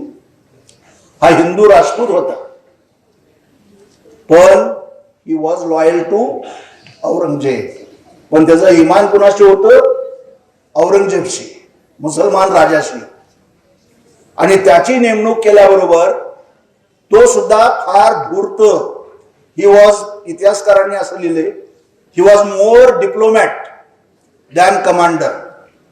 कमांडर पेक्षा तो मुत्सद्दे अधिक होता. सेनापतीपेक्षा तो मुत्सद्दे अधिक होता. त्यानं सगळ्या दक्षिणेतल्या सरदारांना पत्र पाठवली आपल्याला सामील होण्यासाठी, आणि सगळे सामील व्हावेत शिवाजीच्या विरोधात. आदिलशाला पत्र पाठवलं, शिवाजी तुमचा शत्रू आहे, तुम्ही आम्हाला मदत करा, मी शिवाजीचा निपात करण्यासाठी येत आहे, असं आदिलशाला पाठवलं. आणि आदिलशाचं मन वळवून घेतलं. आणि त्यामुळं हा ज्या वेळेला दक्षिणेत आला त्यावेळेला सुद्धा नर्मदा ओलांडून तो आल्यानंतर ही घटना आहे 65च्या दरम्यान. बादशाला वाटलं, बादशाह शंकेखोर होता, शिवाजी हिंदू आहे, मिर्झा राजा जयसिंग हिंदू आहे, हे दोघं हिंदू एक झाले तर माझं दिल्लीचं तख्त नाहीसं करतील, नेस्त नाबूद करतील. म्हणून त्यानं या मिर्झा राजा जयसिंगवर चेक ठेवण्यासाठी दिलेर खानाची नेमणूक केली. तोही दिलेर खान बराच असा प्रबळ होता. आणि दिलेरचा रस जो आहे तो आपण थोडस अजून विस्तृत जे आहे ते गणेशांकडनं जाणून घेऊया. पुरंदरचा तळापर्यंत सर आपण आलेला आहात. आपण दोघांमध्ये पुरंदरचा तळ आणि त्याच्यामधली असणारी त्यावेळची दुर्गणीती, कारण की शिवछत्रपतींनी पुरंदरच्या तहामध्ये काही किल्ले जे आहेत ते मिर्झाराजाला दिलेली होती. त्याच्यामध्ये कुठले किल्ले दिले आणि ते परत कसे हस्तगत केले त्याबद्दल आपण थोडं दुर्गणीतीचं जे आहे ते गणेश सरांकडून जाणून घेऊया. आणि प्रश्नोत्तरामध्ये आपले जे मुद्दे सांगायचे राहिलेले आहेत ते प्रश्नोत्तरामध्ये सगळ्यात शेवटी घेऊया. गणेश सर, आतापर्यंत गिरीश जाधव सर असतील किंवा आमचे मार्गदर्शक व्ही.एस. पवार सर, हे दोघं पण आपले मार्गदर्शकच आहेत. तर यांनी शिवाजी महाराजांचं एक राज्यकारभाराचं कौशल्य, वेगवेगळे पैलू आहेत त्याचे. त्यातलं महत्त्वाचा पैलू म्हणजे शस्त्रनीती असेल, त्याचबरोबर युद्धनीती असेल. कारण त्या काळातली परिस्थितीच अशी होती की एखादा शत्रू किंवा एखादं साम्राज्य हे आपल्यापेक्षा जर प्रबळ असेल तर त्याचा पाडाव करण्यासाठी आपल्याला शस्त्रनीती आणि युद्धनीती आपल्याला प्रबळ ठेवावी लागते. त्या अनुषंगाने शिवाजी महाराजांनी आपल्या युद्धतंत्रामध्ये काय बदल केले, शस्त्रनीतीमध्ये काय बदल केले, हा एक वेगळा पैलू खरं म्हणजे गिरीश जाधव सरांच्याकडनं आज आपल्याला बघायला ऐकायला मिळाला. व्ही.एस. पवार सरांनी शिवाजी महाराजांचं आपत्ती व्यवस्थापन हा विषय सांगितला. आणि याच टप्प्यामधला पुढचा भाग जो आहे की शिवाजी महाराजांचं दुर्ग संवर्धन असेल किंवा दुर्ग निर्मिती असेल त्याबद्दलचा एक विचार जो आपल्याकडं बऱ्याच अंशी आपल्या कोल्हापूर जिल्ह्यामध्ये दुर्ग वैभव असं म्हणायला लागेल हे आपल्या कोल्हापूर जिल्ह्याला लाभलेलं आहे. त्यामध्ये सगळ्यात महत्त्वाचे 13 किल्ले आपल्या कोल्हापूरमध्ये आहेत. कोल्हापूर जिल्ह्यामध्ये आज आपण पन्हाळ्याच्या पायथ्याला आहे. तुम्हाला सगळ्यांना पन्हाळगड परिचित असणारच आहे. गणेश सर, 13 किल्ल्यांची नावही कदाचित बऱ्याच जणांना माहीत नसतील आणि ते कुठल्या तालुक्यामध्ये किती किल्ले आहेत आणि सगळ्यात जास्त किल्ले कुठल्या तालुक्यामध्ये कोल्हापुरातले आहेत हे सुद्धा बऱ्याच जणांना माहीत नसेल. 13 किल्ले जे आहेत त्याची सुद्धा नक्कीच आपण माहिती दिली पाहिजे. चंदगड तालुक्यामध्ये सर्वात जास्त किल्ले आहेत, तर ते किल्ले जे आहेत त्याबद्दल सुद्धा आपण सांगावं. चंदगड तालुक्यामध्ये आपल्या कोल्हापूर जिल्ह्यातले सगळ्यात जास्त किल्ले चंदगड तालुक्यामध्ये बघायला मिळतात. त्यामध्ये कलानिधी गड आहे, गंधर्वगड आहे, पारगड आहे, मैपालगड, हे 4 किल्ले हे आपल्याला चंदगड तालुक्यामध्ये बघायला मिळतात. आपल्या कोल्हापूरचं पन्हाळा किल्ला हा आपला वैभवच आहे. त्याच्या शेजारी, पन्हाळगडाच्या शेजारी शिवाजी महाराजांनी निर्माण केलेला पावनगड हा महत्त्वाचा किल्ला हा आपल्या कोल्हापूर जिल्ह्यामध्ये. शिवाजी महाराजांच्या जे काही किल्ले शिवाजी महाराजांनी निर्माण केले त्यातला एक किल्ला हा आपल्या कोल्हापूर जिल्ह्यामधला आहे. त्याचबरोबर विशाळगड आहे, त्याच्यानंतर गगनगड आहे. असे 13 किल्ले आपल्या कोल्हापूर जिल्ह्यामध्ये बघायला मिळतात. तर या किल्ल्यांच्या बांधणीसाठी महाराजांचं वेगवेगळ्या प्रकारचं जसं कौशल्य होतं त्याच प्रकारे दुर्गनीती किंवा दुर्ग बांधणी याच्याबद्दल सुद्धा एक वेगळं कौशल्य होतं. एखादा किल्ला बांधायचा झाला, पन्हाळगडाचा जर विचार केला तर पन्हाळगडाचा थोडासा इतिहास वेगळा आहे, तो पुढं पाटील सर आपल्याला सांगतीलच. पण पन्हाळा किल्ला हा पहिल्यांदा बांधलेला किंवा त्याचं निर्मिती ही शिवकाळाच्या अगोदरची आहे. पण काही किल्ले, आता पावनगड किल्ला आहे, तर पावनगड किल्ला महाराजांनी बांधला. तरी हा किल्ला बांधताना सगळ्यात पहिल्यांदा तिथं किल्ला बांधण्यासाठी ती जागा योग्य आहे का हे बघणं सुद्धा एक महाराजांची दृष्टी त्या प्रकारची होती. महाराजांचं एक शिवनीती आपण त्याला म्हणू शकतो, पण आजच्या काळामध्ये ती आज्ञापत्र म्हणून आपण सगळ्यांना आपल्याला परिचित आहे. शिवाजी महाराजांचं आज्ञापत्र एक प्रकाशित आहे. तर त्याच्यामध्ये शिवाजी महाराजांची विचार हे पुढच्या काळामध्ये शिवाजी महाराजांच्या नंतर रामचंद्रपंत आमात्यांनी ते लिहून ठेवलेले आहे. कारण रामचंद्रपंत आमाती ही व्यक्ती शिवाजी महाराज असतील, संभाजी महाराज असतील, राजाराम महाराज असतील आणि आपल्या कर्वे राज्य संस्थापिका महाराणी ताराबाई या 4 छत्रपतींच्या काळामध्ये त्यांनी अमात्यपद सांभाळलेलं आहे. तर त्या रामचंद्रपंत अमात्यांनी जे आज्ञापत्र लिहिले ते खरं म्हणजे शिवाजी महाराजांचेच विचार आहेत ते. तर त्यामध्ये शिवाजी महाराजांनी गड बांधणी कशा पद्धतीने करावी, गडाच्या ठिकाणी एखादा आपण जर डोंगर निवडला तर त्या ठिकाणी पहिल्यांदा पाण्याची व्यवस्था आहे का हे सर्वात पहिल्यांदा प्रामुख्यानं बघितलं जायचं. आज आपण एवढे किल्ले बघतोय महाराष्ट्रात. एक अंदाजानं जर विचार केला, अजूनही तिची म्हणजे काही संख्या एकत्रितरित्या कुठं आलेली नाही, पण सरासरी 450 किल्ले हे आज आपल्याला ज्ञात आहेत. तर या 450 किल्ल्यांचा जर विचार केला तर आज किल्ल्याच्या एवढ्या उंचीवरती आपण गेल्यानंतर कमीत कमी 3,000, 2,500, 3,000 फुटा उंचीवरती हे किल्ले आहेत जमीन भागापासून. तर त्या ठिकाणी गेल्यानंतर आपल्याला पाण्याची व्यवस्था, पाण्याची टाकी असतील, पाण्याचे तलाव असतील, हे आज आपल्याला बघायला मिळतात. शिवाजी महाराजांनी पहिल्यांदा गडावरती हे पहिल्यांदा बघितलं की तिथं पाण्याची व्यवस्था कशा प्रकारे आहे. त्याचबरोबर गड बांधणीसाठी जो दगड लागायचा तो तिथलाच डोंगराचा वापरला जायचा. त्याचा एक फायदा असायचा की तिथल्या तिथं कारागीर ते फोडून दगड तिथं वापरायचे आणि ते जे दगड फोडल्यानंतर तिथं जो काही खोलगड भाग निर्माण व्हायचा तर तिथं पाणी वापरलं जायचं. हे महाराजांचं खरं म्हणजे बघायला गेलं तर दुर्गनीतीमधलं जलव्यवस्थापन. जलव्यवस्थापन करण्याची गरज अशी होती की एखादा किल्ला, त्या किल्ल्याचं जिवंतपणा जर आपण म्हटला तर एखाद्या शत्रूचं आक्रमण आपल्यावरती झालं तर सगळ्यात पहिल्यांदा रसद आपल्याकडे असायला पाहिजे. भलेही तुमच्याकडे लोक कमी असू देत, पण रसद ही आपल्याकडे जास्त असेल तर आपण जास्त काळासाठी तो किल्ला झुंजवत ठेवू शकतो. त्या रसदेबरोबर जे काही तिथं सैनिक असतील त्या सैनिकांना प्यायच्या पाण्याची, पिण्याच्या पाण्याची व्यवस्था राहावी म्हणून हे जलव्यवस्थापन महाराजांनी केलेलं होतं. आज आपल्या शिवचरित्राचा जर आपण अभ्यास केला तर शिवाजी महाराजांनी त्या आज्ञापत्रामध्ये उल्लेख केला आहे की ही जे काही आपण गड बांधायच्या वेळी जे काही आपण जलव्यवस्थापन करतोय त्याचबरोबर जे काही आपलं जलव्यवस्थापन आता होतंय त्याच्याबरोबर आणखीन थोडंसं शिलकीचं सुद्धा पाण्याची व्यवस्था प्रत्येक किल्ल्यावरती करून ठेवावी. कारण युद्धाचा प्रसंग ज्यावेळी व्हायचा तर एखाद्या तोफेच्या मारामध्ये जो काही जिवंत जरा आहे तो जिवंत जरा तिथं लुप्त व्हायचा. एखादा तोफेचा जर गोळा पडला किंवा तोफेचा मारा झाला तर जे जिवंत जरे त्याचं तिथलं अस्तित्व नाहीच व्हायचं. म्हणून शिलकीचं पाणी सुद्धा प्रत्येक किल्ल्यावरती ठेवावं हे महाराजांचं एक वेगळं तिथे दृष्टिकोन होता.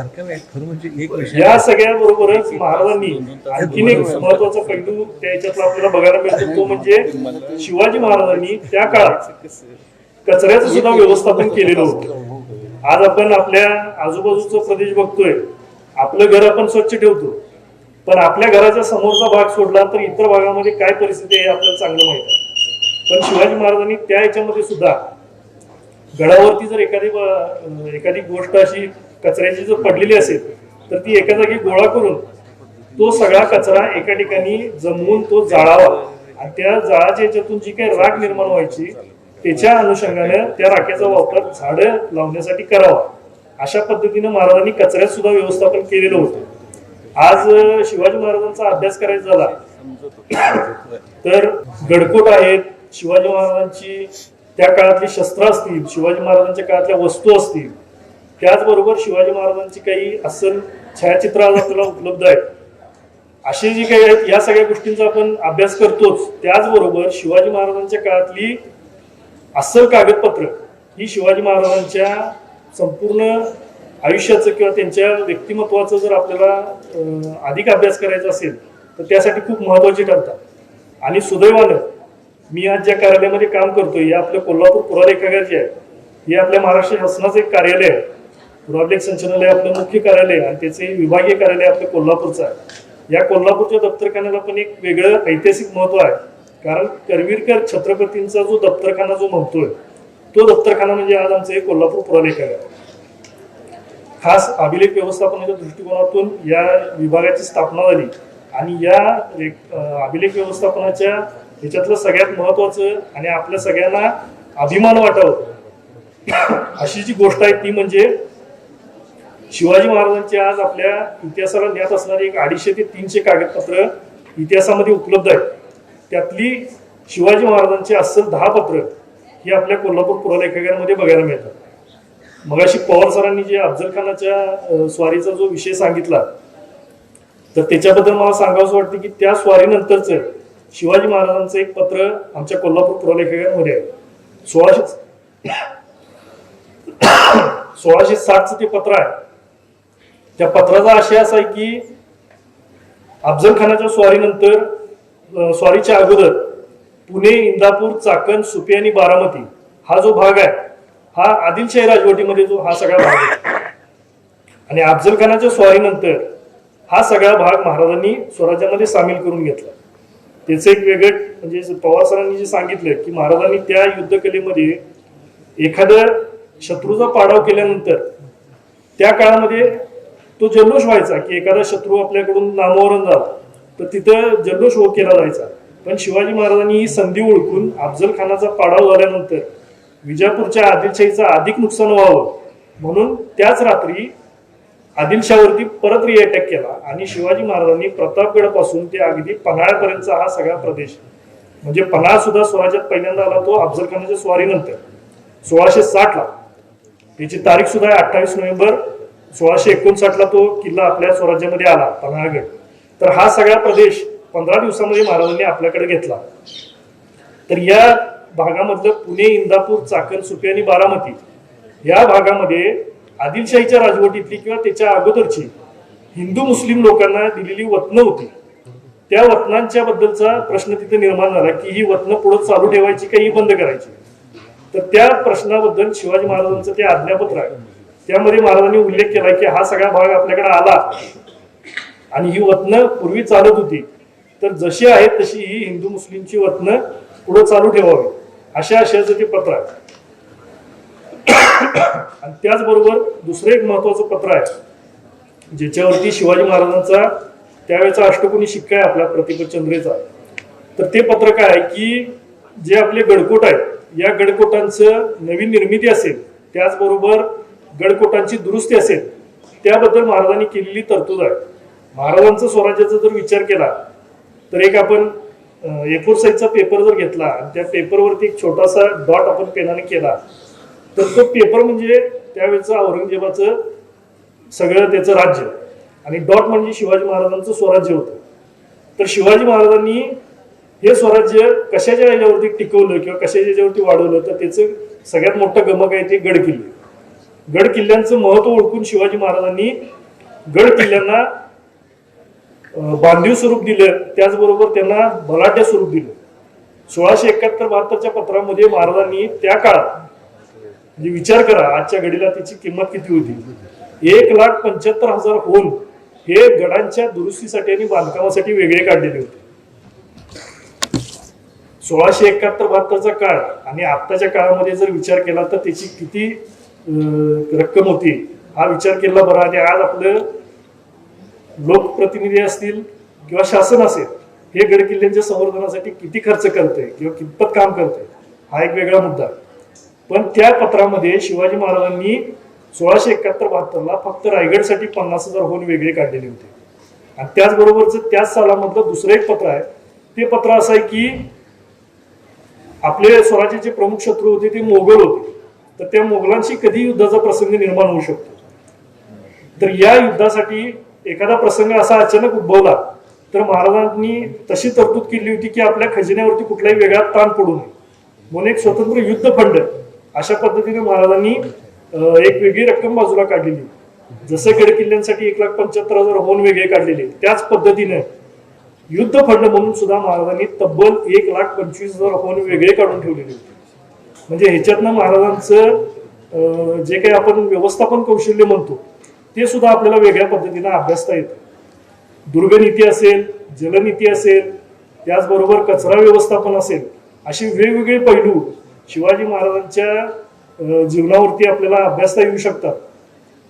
एक आता जनरली विषय मी बोलतो तो म्हणजे सगळ्यांच्याकडे आता बऱ्यापैकी घरी व्हॉट्सअप वगैरे बघताय आपण तर त्याच्यामध्ये एखादा मेसेज बऱ्याच वेळा व्हायरल असतोय आणि तो सगळीकडे फिरत असतोय की शिवाजी महाराजांची स्वाक्षरी मोडीमध्ये काहीतरी लिहिलेलं असतं. आपल्याला ज्यांना कोणाला मोडी येते त्यांना कळते की ते शिवाजीराजे लिहिलेलं आहे. पण ते ज्यांना मोडी येत नाही ते काय म्हणतात हा शिवाजी महाराजांची सही आहे. बऱ्याच लोकांनी ते बघितलं सुद्धा असेल. पण त्याला सांगण्याचा मुद्दा असा आहे की शिवाजी महाराजांच्या काळात जो काही पत्रव्यवहार व्हायचा त्याच्यावरती कुठल्याही प्रकारे सहीचा प्रघात हा शिवकाळामध्ये किंवा त्याच्या अगोदर किंवा त्याच्यानंतर ब्रिटिशांचा अंमल होईपर्यंत तसा प्रघात आपल्या इथं नव्हता. एखादं पत्र छत्रपतींनी पाठवलं तर त्याच्यावरती छत्रपतींची असेल किंवा त्या राज्यकर्त्याची मग ते आदिलशाही असतील, मोगल असतील किंवा इतर राज्यकर्ते असतील त्यांची स्वतःची मुद्रा त्या पत्रावरती माथ्यावरती उमटवली जायची. त्यानंतर ते पत्र लिहिलं जायचं आणि पत्राच्या शेवटी जो कोण पत्र डिक्टेट करतोय, जो कोण पत्र सांगतोय, मग स्वतः छत्रपती सांगत असतील तर ते छत्रपती स्वतःच्या हस्ताक्षरामध्ये एक दोन ओळी किंवा एक शब्द त्याच्यामध्ये स्वतःच्या हस्ताक्षरामध्ये लिहायचे. शिवाजी महाराजांच्या काळातलं एक प्रसिद्ध वाक्य आहे, बहुत काही लिहिणे तरी तुम्ही सुज्ञ असा, किंवा लेखन सीमा असा एक शब्द महाराजांच्या बऱ्याच पत्रांवरती बघायला मिळतो.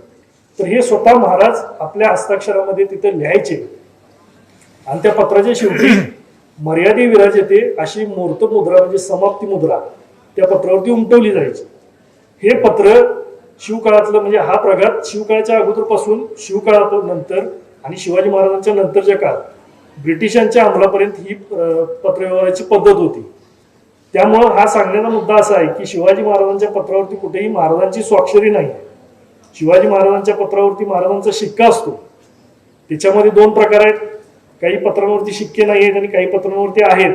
तो संशोधनाचा भाग आहे. आत्ता काय ते तुम्हाला इथं त्याच्यावरती विचार करणं किंवा त्याच्यावरती सांगणं हे आत्ता काही याच्यामध्ये एवढं महत्वाचं नाही. पण शिवाजी महाराजांचं पत्र जर आपल्याला ओळखायचं असेल तर त्याच्यावरती शिक्का असणं हे खूप महत्वाचं आहे. अशा पद्धतीने ही पत्रलेखनाची पद्धत असायची.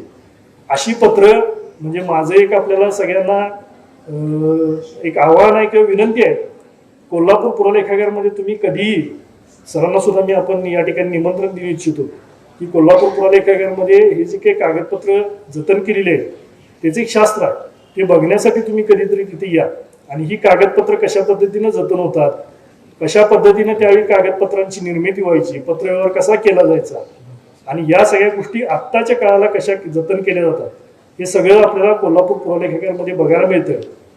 आणि अशा तऱ्हेने माझ्याकडचा हा विषय, या विषयासंबंधित मी आपलं जे काही दोन शब्द होते ते थांबवतो आणि पुढचे जे सूत्र मी देतो. धन्यवाद सर. किल्ले पन्हाळ्याचा सचिन सरांचा अभ्यास आहे. तर किल्ले पन्हाळा असेल, मला वाटतं सर्वाधिक वास्तू ज्या आहेत त्या पन्हाळ्यावरती आजही दिसत आहेत आपल्याला. तर त्याच्याबद्दल सचिन सरांकडून आपण जाणून घेऊया. खरं म्हणजे आज इथं आपल्या सर्वच लहानग्या मित्रांच्या बरोबर हे चर्चासत्र होत आहे. हे चर्चासत्र घडवून आणण्यासाठी आपल्या शाळेचे संस्थापक आदरणीय भोसले सरांचं मी सर्वात पहिला आभार इथं व्यक्त करतो. कारण की ह्या लहानग्या वयामध्ये जो काही संस्कार होतो तोच आयुष्यभर पुढे चालत राहतो. थोडस विषयाकडे येण्यापूर्वी पार्श्वभूमी सांगितली तर विषय अधिक चांगला येतो. जसे तुम्ही सर्व आहात असाच मी इथलाच पन्हाळ्याच्या शेजारच्या छोट्याशा गावातला एक मुलगा. माझे आई वडील शेती करतात, पण लहानपणी दीपावलीचा किल्ला बांधला की जो काय आनंद मिळायचा तो आनंद वर्षभर टिकायचा. म्हणजे तो किल्ला बांधण्यासाठीचा अट्टाहास एवढा होता की वडील शेतकरी, आई म्हणजे शेतकरी कुटुंबातला असल्यामुळं शिवाजी महाराजांचा पुतळा आणण्यासाठी वडिलांना कोल्हापूरच्या अंबाबाईच्या मंदिरापर्यंत नेण्यापर्यंतचा अट्टाहास मी केलेला. त्यामुळं हे एक वेळ असतं आणि ते वेळ जन्मजात असतं, प्रत्येकाच्यात असतं. ते जागृत करण्याची संधी इथं उपलब्ध करून दिली. तर सर मी तुमचा पहिला आभार व्यक्त करतो की या मुलांच्या पुढे हे चर्चासत्र आपण इथं आयोजित केलं. खरं म्हणजे मगाशीच सरांनी सांगितलं की रायगडावरती एक पायरी आहे, त्या पायरीवरती काही अक्षर आहेत. सेवेसी ठाई तत्पर हिरोजी इंदुलकर. याचा अर्थ अगदी साधा आणि सरळ आहे. ज्या ज्यावेळी सेवा करण्याची संधी येईल त्या त्यावेळी हा हिरोजी इंदुलकर तिथं उपलब्ध असेल. इतकी स्वामिनिष्ठ माणसं छत्रपती शिवाजी महाराजांच्या आयुष्यामध्ये घडली. खरं म्हणजे मी इथं जाधव सर आहेत, आपले पवार सर आहेत, आमचे गणेश सर आहेत, राम सर आहेत, हे सर्व जाणकार मंडळी आहेत इथं आणि ह्यांचा वेगवेगळ्या विषयावरती अभ्यास आहे. मला विषयाकडे याच्या आधी सगळेजण मागासपासून जे कुजबूज चालले त्या कुजबुजीकडे मला कॉन्सन्ट्रेट करायचं. विषय सांगण्यापेक्षा आपली कुजबूज थांबवणं, आपलं समाधान करणं हे आमचं प्राईम कर्तव्य. छत्रपती शिवाजी महाराज हे सर्वांचेच आवडते आहेत, पण मागासपासून सर सांगतायत पुराभिलेख, पुरातत्व, जलनीती, युद्धनीती हे मोठे मोठे शब्द तुम्ही ऐकलात की तुम्ही कन्फ्युज होता की हे काय आपल्या आकलनाच्या बाहेरचा विषय आहे, ऐकायचा विषय सोडून द्यायचा. तर असं काही करू नका मित्रांनो. प्रत्येक शब्द म्हणजे पृथ्वी मोलाचा शब्द आहे. प्रत्येक तत्व हे पृथ्वी मोलाचं तत्व आहे. ह्याच्याकडे जर तुम्ही लक्ष वेधलं तर भले तुम्ही डॉक्टर असाल, भले तुम्ही इंजिनियर असाल, भले तुम्ही वकील असाल, भले तुम्ही शेतकरी असाल, तर ह्यातलं एक तत्व आयुष्यामध्ये जपा. तुमच्या आयुष्यातली नाण्याची एक बाजू हे तुमचा प्रपंच, तुमचं कुटुंब चालवण्यासाठी असेल, आणि नाण्याची दुसरी बाजू असेल ती शिवाजी महाराजांची नीती चालवण्यासाठी. हे तुम्ही जर जपलं तर तुम्ही एक उत्कृष्ट शिवाजी महाराजांच्या बद्दलचं व्यवस्थापन, शिवाजी महाराजांचं वेगवेगळ्या अँगलचं कौशल्य तुम्ही शिकू शकता. पुरातत्व आणि पुराभिलेख हे काय आहे तर पुरातन काळामध्ये ज्या काही गोष्टी होत्या त्याचं डॉक्युमेंटेशन, म्हणजे जिथं लिखाण केलं आणि ज्याचे लिखित पुरावे उपलब्ध आहेत त्याला पुराभिलेख, म्हणजे जे ज्या ठिकाणी साठवले जातात त्याला पुराभिलेख म्हणतात. म्हणजे जे लिखित स्वरूपाचं डॉक्युमेंटेशन जिथं आहे त्या विभागाचं कोल्हापूरच्या गणेश सर प्रतिनिधित्व करतायत. खरं म्हणजे हे वस्तुनिष्ठ पुरावे समकाळामध्ये लिहिलेले असतात. म्हणजे व्यक्ती हयात असताना लिहिलेलं पत्र हे समकालीन पत्र असतं. तसंच व्यक्ती हयात असताना केलेली वास्तू हे पुरातत्वामध्ये येतं. म्हणजे इथे वस्तूवर इतिहास सांगितला जातो. म्हणजे हायपोथिकेटेड, म्हणजे माझ्या मनाला आलं म्हणून मी काहीतरी सांगितलं असं होत नाही. आणि खरं म्हणजे येणाऱ्या पिढीनं अशा पद्धतीनं जर अभ्यास केला तर शिवाजी महाराजांचं व्यवस्थापन समजायला जास्त वेळ लागणार नाही. दुसरी गोष्ट इथं मला सांगायची, नमूद करायची आहे की मी इथं इतिहासाचा फार मोठा जाणकार गाडा अभ्यासक म्हणून नाही बसलेलो. माझं बेसिक बॅकग्राऊंड आहे. मी MBA HR फायनान्सचा एक विद्यार्थी आहे. व्यवस्थापन शास्त्रामध्ये माझं शिक्षण झालेलं आहे. आणि तरीही हे शिक्षण करत असताना मला छत्रपती शिवाजी महाराजांच्या बद्दल आवड निर्माण झाली. आपल्या सर्वांच्या बरोबर जे काम करतायत ते सागर पाटील माझे स्नेही आहेत, बालमित्र आहेत. आम्ही दोघांनी सन 2000 पासून गडकोट मोहिमा चालू केल्या आणि आतापर्यंत जवळजवळ 200 ते 250 किल्ले पायी फिरलो. किल्ले फिरत असताना वेगवेगळे विषय हाताळता आले. त्याच्यामधला वस्तुनिष्ठ पुरावा जो पुरातत्वाशी संबंधित आहे तो बघितला. आता गडकोट बांधणीकडे वेळ कमी असल्यामुळे अगदी मी स्पष्टपणे बोलतो. गडकोट बांधणीमध्ये हिरोजी इंदुरकरांचं महत्व असेल, गडकोट बांधणीमध्ये अर्जुजी यादव, गिरजोजी यादवांचं महत्व असेल, गडकोट बांधणीमध्ये इतर आर्किटेक्टचं महत्व असेल, तसेच शिवाजी महाराजांचे शिलेदार होते ज्यांचं युद्धातलं महत्व वेगळं आहे. शिवाजी महाराजांच्याकडं लेखणी लिहिणारी लोक होते त्यांचं महत्व वेगळं आहे. शिवाजी महाराजांच्याकडचे मंत्री होते त्यांचं महत्व वेगळं आहे. शिवाजी महाराजांच्याकडे आरमार होतं त्याचं महत्व वेगळं आहे. शिवाजी महाराजांच्याकडे दुर्ग सांभाळण्यासाठी जे सैनिक होते त्यांचं सेनापती होते किंवा युद्ध करणारी लोक होती त्यांचं महत्व वेगळं आहे. तर हे वेगवेगळे अँगल. मला इथं एवढं सांगायचं की तुमच्यापैकी बसलेला प्रत्येक मुलगा हा छत्रपती शिवाजी महाराजांचा इतिहास स्वाभिमानानं सर्व जगभर सांगू शकतो. ही ताकद आणि ही धमक तुमच्या सर्वांच्यात आहे. आणि ह्या पन्हाळ्याच्या भूमीवर तुम्ही शिकत आहात, ज्या कुशीमध्ये तुम्ही शिकत आहात ह्या भूमीचा तर फार मोठा इतिहास आहे. त्यामुळं आपण ज्यावेळी काही कारणानं आपण गडावर जाता, आपण ह्या परिसरामध्ये फिरता, त्यावेळी काही गोष्टी बघाव्या लागतात. हे मला तुम्हाला इथं आवर्जून सांगायचं. छत्रपती शिवाजी महाराजांनी जे काही बांधकामाची शैली होती त्यात आपण थोडासा विषय पन्हाळ्याबद्दल घेऊया जे तुम्ही सर्वांनीच बघितलं. आता पन्हाळा किल्ला हा शिवाजी महाराजांचा जन्म हा 19 फेब्रुवारी 1630 ला झाला.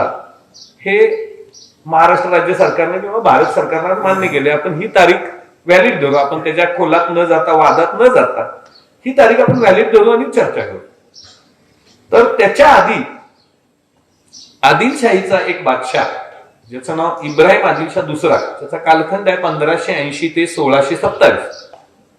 ह्या इब्राहिम आदिलशाह दुसऱ्यानं पन्हाळा गडावर ची सगळ्यात शेवटची वास्तू बांधली. म्हणजे ह्याचा अर्थ असा होतो, आणि ती वास्तू म्हणजे इब्राहिमपुरा मशीद. म्हणजे इब्राहिमपुरा मशीद म्हणजे पन्हाळ्याच्या पलीकडे आपटी नावाचे गाव छोटस, तिथे एक छोटीशी मशीद आहे तलावाच्या कडेला, तिथे एक इन्स्क्रिप्शन आहे. तर ती त्याचं शेवटचं बांधकाम होतं. म्हणजे ह्याचा अर्थ असा होतो की छत्रपती शिवाजी महाराजांच्या जन्माच्या आधी 1627 ला त्याचा मृत्यू झाला, इब्राहिम आदिलशाह दुसऱ्याचा मृत्यू झाला. त्याच्या आधी पन्हाळा किल्ल्यावरती अशी काही फार मोठी वस्तू बांधायची बाकी नव्हती. आणि छत्रपती शिवाजी महाराजांच्या जन्मानंतर 28 नोव्हेंबर 1660 ला अफजल खानाचा 10 नोव्हेंबरला पाडाव केल्यानंतर जसं सरांनी मगाशी सांगितलं, अफजल खानाचा पाडाव झाला, शिवाजी महाराजांनी मिरज झाले, मिरजेनंतर कोल्हापूर कागलकडून ते पन्हाळ्यावरती आले. 28 नोव्हेंबरला ज्यावेळी ते पन्हाळ्यावरती आले त्यावेळी त्यांनी पहिलं काम काय केलं तर मशालीच्या उजेडामध्ये किल्ला बघितला. आता हे का केलं असेल? एवढा मोठा राजा होता, अफजल खानासारखा बलाढ्य शत्रूचा पाडाव केलेला होता, आदिलशाहीला जरब बसवलेली होती, आणि एवढं असताना सुद्धा पन्हाळ्यावर येऊन शांतपणे राहणं, विश्रांती घ्यायला पाहिजे होती. पण असा प्रश्न आपल्या मनाला पडला पाहिजे की असा काय पन्हाळ्यावर होतं त्याच्या आधी की रात्रभर जागून किल्ला बघितला. तर खरंच त्यावेळीचा पन्हाळा हा एक युनिक किल्ला होता ज्याच्यावरती परिपूर्ण बांधकामं झालेली होती. गड म्हटलं की पाणी आलं, पाण्याचं व्यवस्थापन वेगळं होतं, गडावरती वास्तू बांधलेल्या होत्या, गडावरती कोठ्या होत्या, वेगवेगळ्या अनुषंगाने त्या बहामनी सल्तनतीमध्ये आदिलशाहीमध्ये बांधल्या गेल्या होत्या. छत्रपती शिवाजी महाराजांनी ज्यावेळी दक्षिण दिग्विजय केली किंवा त्याच्या मधल्या कालखंडामध्ये माझ्या अभ्यासक्रमामध्ये छत्रपती शिवाजी महाराजांचं वास्तव्य 300 पेक्षा जास्त, म्हणजे सर 360 दिवसापेक्षा जास्त कालखंड म्हणजे काही दिवसाच्या अंतरानं, म्हणजे काही ठिकाणी 2 महिने राहिलेत, काही वेळेला 10 दिवस राहिलेत, काही वेळेला 15 दिवस राहिलेत.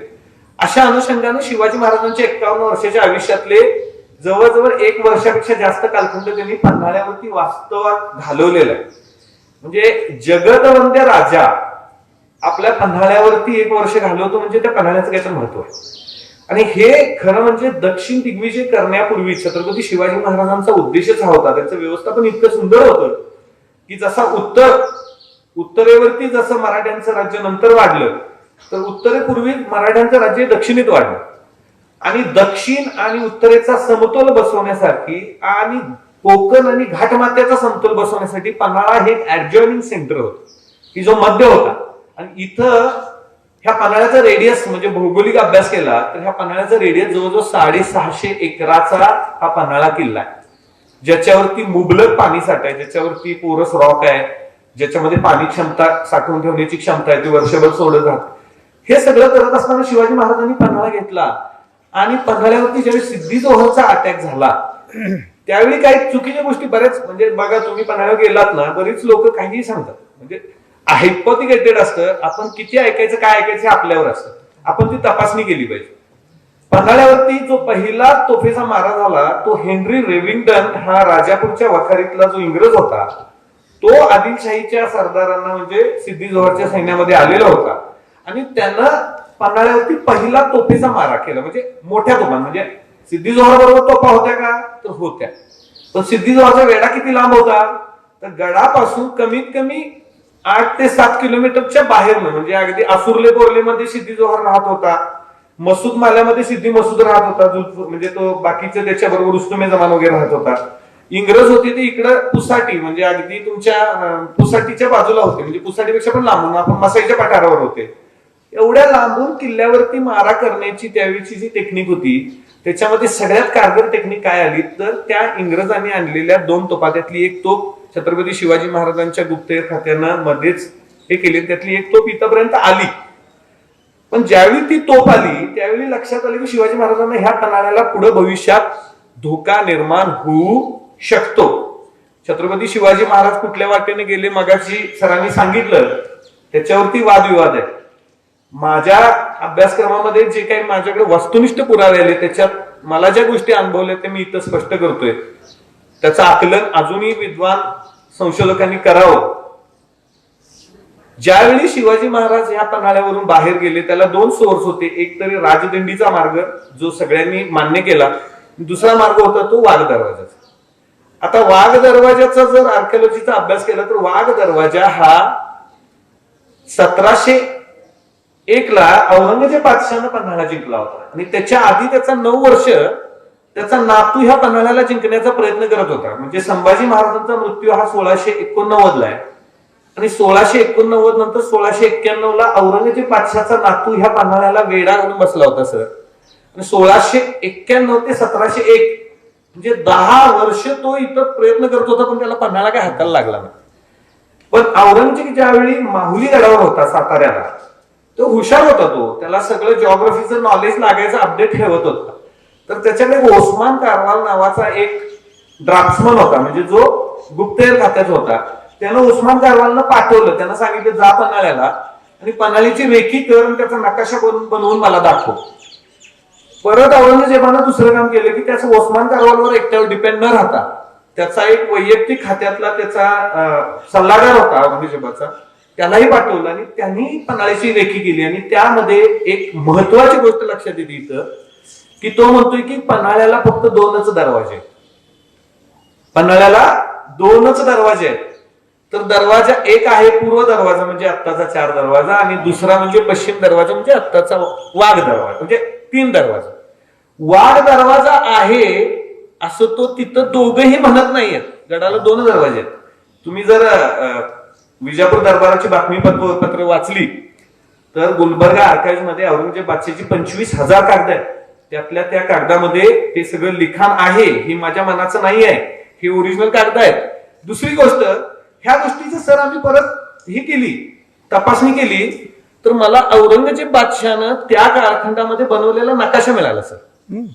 माझ्याकडे तो नकाशा आहे.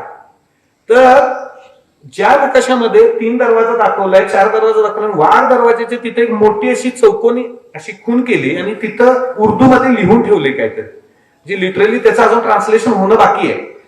पण वाघ दरवाजा त्यावेळी नेस्तिनाभूत केला होता. म्हणजे छत्रपती शिवाजी महाराजांचा मृत्यू 1680, छत्रपती संभाजी महाराजांचा मृत्यू 1689, ह्या दरम्यानच्या कालखंडानंतर कधीतरी किंवा त्याच्या पूर्वीच्या कालखंडामध्ये वाघ दरवाजा हा पूर्णपणे बंद होता. त्याच्यानंतर 1829 ला जेम्स वेल्स नावाचा एक इंग्रज अधिकारी पन्हाळ्यावर आला होता. त्यांनाही पन्हाळ्याचा नकाशा काढलाय. त्यातही ब्लोन्ड अप गेट म्हणजे पडलेला दरवाजा असा तिथं उल्लेख येतो. आणि तिसरी गोष्ट म्हणजे परत 1854 ला कोल्हापूर प्रेसिडेन्सी ज्यांनी हे केले, त्यांनी ते स्टॅटिस्टिकल रिपोर्ट ज्यांनी लिहिला DC ग्राहम, त्या ग्राहमच्याकडे हेराल्ड म्हणून एक जो त्याचा चित्रकार होता, त्यानंही ते म्हणजे क्लोज्ड अप गेट असं त्याला दाखवलं. म्हणजे आपण भान लक्षात ठेवून जर ह्याचा अभ्यास केला तर 1689 पासून 16 म्हणजे अगदी भारताचं स्वातंत्र्य मिळेपर्यंत वाघ दरवाजा 300 वर्ष सर बंद होता वाताहतीसाठी. म्हणजे आत बाहेर करायला वाघ दरवाज्यातनं परमिशन नव्हती. आणि नंतर मग जो इंग्रज अधिकारी पन्हाळ्यावर आला त्यानं तबक उद्यान डेव्हलप केलं. त्यानं इथल्या लोकांच्याकडनं, स्थानिक लोकांच्याकडनं मदत घेऊन ती कडेच्या भिंती वगैरे बांधून तो दरवाजा परत चालू केला. ह्याचा अर्थ तुमच्या लक्षात येतोय का? हे का असेल असं? एवढे 300 वर्ष दरवाजा बंद असेल का? किंवा एवढं प्रत्येक ठिकाणी का बंद ठेवला असेल? तर तो एक दरवाजा असा असेल की शिवाजी महाराजांची एस्केप ही त्या दरवाज्यातनं झाली आणि मराठ्यांच्या कालखंडामध्ये त्या दरवाज्यातनं जी आता कोल्हापूर संस्थानातनं जी लोक यायची ती सगळी 3 दरवाज्यानं आतमध्ये जायची. मुस्लिम लोकांची विजापूरकडनं यायची ती सगळी म्हणजे 4 दरवाज्याकडे यायची. हा एकच दरवाजा असा होता की ज्याचा एक्सेस होता तो पूर्ण घाटमातेशी विजापूर किंवा म्हणजे खाली इकडं संगमेश्वरची कनेक्टिव्हिटी दाखवणारा असा तो दरवाजा होता. तर अशा बारकाव्या गोष्टी तुम्ही तपासल्या पाहिजे. छत्रपती शिवाजी महाराजांनी पन्हाळ्याला धोका निर्माण होतो हे लक्षात आल्यानंतर त्यांनी पडकोटाची बांधणी केली. जेव्हा पडकोट तुम्ही बघितलात तर पन्हाळ्याच्या पूर्व बाजूला तुम्ही पावनगडाच्या बाजूला गेलात तर एक बांधकामानंतर परत बांधकाम दिसतं. म्हणजे चिलखती बांधकामाची संकल्पना छत्रपती शिवाजी महाराजांची होती. पडकोटाची संकल्पना म्हणजे जर शिवाजी महाराजांचं व्यवस्थापन बघितलं तर तुम्ही राजगडला कधी गेलात तर चिलखती बांधकाम दिसेल तुम्हाला राजगडच्या बांधकामावर. पन्हाळ्यावरती पडकोट दिसतोय. आता असे पडकोट दुसऱ्या किल्ल्याला नाही. म्हणजे पन्हाळ्याला पडकोट आहे, राजगडला चिलखती तटबंदी आहे, अशी त्याच किल्ल्याला आहे. म्हणजे जिथं भौगोलिक परिस्थिती जशी होती तशीच तिथं बांधणी केलेली आहे. तर हे शिवाजी महाराजांचं वैशिष्ट्य. आणि सगळ्यात महत्वाचे आपण स्मरण केलं पाहिजे की छत्रपती शिवाजी महाराजांच्या बांधकामाचं अजून एक वैशिष्ट्य म्हणजे अर्जुजी यादव आणि गिरजोजी यादव हे 2 बंधू होते की ज्यांनी त्यांचं इमान छत्रपती शिवाजी महाराजांच्या प्रतापगडच्या बांधणीमध्ये दिसतं. छत्रपती शिवाजी महाराजांनी पन्हाळ्याच्या एक्सटेन्सिव्ह वर्क मध्ये दिसतं. पावनगडच्या बांधणीमध्ये अर्जुजी यादव गिरजोजी यादवांचं महत्व दिसतं. छत्रपती शिवाजी नंतर छत्रपती संभाजी महाराज असतील, महाराणी ताराराणी असतील, राजाराम महाराज असतील आणि अगदी करवीर संस्थानाचे पहिले संभाजी महाराज असतील, ज्यांचं मंदिर वरती पन्हाळ्यावरती आहे, त्यांच्या कालखंडात सुद्धा हे आरजोजी यादव आणि गिरजोजी यादवांचं नाव पाहायला मिळतं की म्हणजे आरजोजी बाबांच्या उतार वयामध्ये त्यांची औषध पाणी दवा पाण्याची व्यवस्था करावी अशी करवीर छत्रपतींची त्याची उल्लेख आहे त्यांच्या ह्याच्यामध्ये. म्हणजे इतकं निष्ठावंत लोक होती. आता व्यवस्थापन आणि ह्या सगळ्या गोष्टीमध्ये अजून एक बारकाव मला तुम्हाला सांगायचं आहे की मगाशी सरांनी जसं सांगितलं तसं त्यावेळेचं युद्ध हे धर्मयुद्ध नव्हतं. हिंदू आहे म्हणून हिंदूने हिंदूच करायचं, मुस्लिम आहे म्हणून मुस्लिमांचंच करायचं. पन्हाळा किल्ल्याचा जर अभ्यास केला तर राजवटीमध्ये छत्रपती शिवाजी महाराजांनी जी बांधकामं केली त्याच्यामध्ये मंदिर बांधणं, मशिदी बांधणं असलं काहीतरी म्हणजे रिलिजियस वर्क करणं ह्यात पैसा नाही खर्च केला. तर त्यामध्ये दोन वैशिष्ट्य मला बघायला मिळाली. त्याच्यामध्ये छत्रपती शिवाजी महाराजांनी जे मंदिरं बांधली त्यातली दोन मंदिरं खास करून तुम्ही कधी अभ्यासा. त्यातलं एक मंदिर म्हणजे जगदीश्वराचं मंदिर रायगडावर आहे आणि तशाच शैलीचं मंदिर प्रतापगडावर आहे जे भवानी मातेचं मंदिर. आता मला एक सांगा की छत्रपती शिवाजी महाराजांच्याकडं राज्यकारभारामध्ये जसे मराठा होते तसे मुस्लिमही होते. मुस्लिम लोकांची राजांनी काय व्यवस्था केली का हा प्रश्न पण पुढे येतोय. तर छत्रपती शिवाजी महाराजांनी प्रत्यक्षात त्याची व्यवस्था केलेल्याची खुणा दिसतायत सर. तुम्ही जर कधी राजगडाला प्रतापगडला गेलात तर प्रतापगडच्या भवानीच्या मंदिराच्या आतमध्ये जाताना जे मंदिराचं चौकट आहे त्या चौकटीला दोन मिनारे म्हणजे दोन मिनारेनी मध्ये जाळी, तशीच मिनार तशीच जाळी रायगडाच्या जगदीश्वराच्या मंदिराला पूर्व बाजूला. आता ह्याचा अर्थ कुणी चुकीचा काढू नका की शिवाजी महाराजांनी मुस्लिमांना इथं प्राधान्य दिलं वगैरे वगैरे असं काही नाहीये. ह्याच्यामध्ये स्ट्रॅटर्जी आहे शिवाजी महाराजांचं व्यवस्थापन. हे का झालं तर जे हे दोन्ही मंदिरं ज्यांनी बांधली ते स्थापत्यशास्त्रातले महती म्हणजे हिरोजी इंदुलकर ज्यांनी दोन्ही मंदिरं बांधली. आणि हिरोजी इंदुलकरांच्यावर जो प्रभाव होता, हिरोजी इंदुलकर हे मूळचे वडार समाजाचे दक्षिणेतले आणि त्यांच्या वडिलांच्यावर इस्लामिक स्थापत्यशास्त्राचा प्रभाव होता आणि त्यांनी ही मंदिरं बांधली असल्यामुळे छत्रपती शिवाजी महाराजांच्या बांधकामामध्ये त्यांनी काही ते इस्लामिक थोडेसे त्यांचं आर्किटेक्चर तिथं दाखवले. ज्याच्यामुळे काय झालं की रायगडावरती तुम्हाला मशीद बघायला नाही मिळणार किंवा प्रतापगडावरती तुम्हाला मशीद नाही. कारण की तिथं हे बघा राजाला धर्म नसतो. ज्या राजानं धर्म स्वीकारला तो बुडला. ज्या राजानं धर्म म्हणून मी एका धर्माचा आहे म्हणून स्वीकारलं नाही ते त्यानं राज्य केलं. अशा गोष्टी बघायला मिळतात. तर ते त्याचं एक उत्तम उदाहरण आहे. आणि दुसरी गोष्ट सांगतो की आपण हिंदू मुस्लिम असा भेदभाव न करता जर एका वेगळ्या अँगलनं जर अभ्यास केला तर ह्याच पन्हाळ्यावरती तुम्हाला अशा काही गोष्टी बघायला मिळतील की ज्या जगामध्ये नाही आहेत. जगामध्ये ही भूमी इतकी श्रेष्ठ आहे की ह्याच्यामध्ये मला एक उदाहरण सांगायचे की तुम्हाला वाघ दरवाज्यावरती एक गणपती आहे. त्या गणपतीच्या डोक्यावरती जी टोपी आहे ती कोनिकल कॅप म्हणतात त्याला. म्हणजे इस्लाममध्ये किंवा तुर्कस्तानामध्ये त्याला कोनिकल कॅप म्हणतात. म्हणजे व्हर्टिकल कोनिकल कॅप ह्याला इंग्लिशमध्ये शब्द आहे. आता ती व्हर्टिकल कोनिकल कॅप आणि गणपतीचा काय संबंध परत पुढे आला तर तो इब्राहिम आदिलशाह होता. तो इब्राहिम आदिलशाहने किताबे नवरस नावाचं पुस्तक लिहिलं. त्याच्यात त्याने एक वर्स लिहून ठेवले की इब्राहिम का गोत्र पिता गुरु गणपती माता पवित्र सरस्वती. म्हणजे ह्याचा अर्थ माझा वडील गणपती आहे आणि माझी आई सरस्वती ह्याचं अशी माझं मूळ आहे. तर त्यांनी हे सगळे इस्लाम मधली लोक आलेली बाहेर नाही आलेली. ऍक्च्युली ह्यांनी शहा हे आडनाव इब्राहिम आदिलच्या पहिल्यापासून लावलं. कारण की त्याच्या आधी जे होते युसुफ आदिल खान, इस्माईल आदिल खान, शहा लावत नव्हते ही लोक. पण ज्यावेळी त्यांना इथल्या लोकांना लक्षात आलं की हे स्थानिक सगळे मराठा आहेत, हिंदू आहेत, ह्यांच्याकडे रिलिजियस धर्मवाद आहे, त्यांनी त्यांच्याकडच्या देवतांना आपली काही गोष्टी घातल्या त्यांना एकरूप करण्याचा प्रयत्न केला. ह्याचं ते एक साईन आहे. आता हे परत आलं कशासाठी तर जर अशा काही गडावर हल्ले झाले हिंदू धर्माने करू देत किंवा मुस्लिम धर्माने करू देत तर ते बांधकाम वरती हल्ला न करावा ही त्याच्या मागची एक नीतिमत्ता. अशा बऱ्याचशा गोष्टी आहेत की जे तुम्हाला इथं बघता येतील. वेळ कमी आहे. मी जसे प्रश्न मला काय वाटतं की तुम्ही सगळ्यांनी प्रश्न विचारा. खऱ्या अर्थानं तुम्ही इनोसंट आहात. तुमच्या मनातले प्रश्न आज जर आम्ही इथं सोडवू शकलो तर भविष्यात तुम्ही चांगल्या पद्धतीनं ह्या अभ्यासाकडे वळा.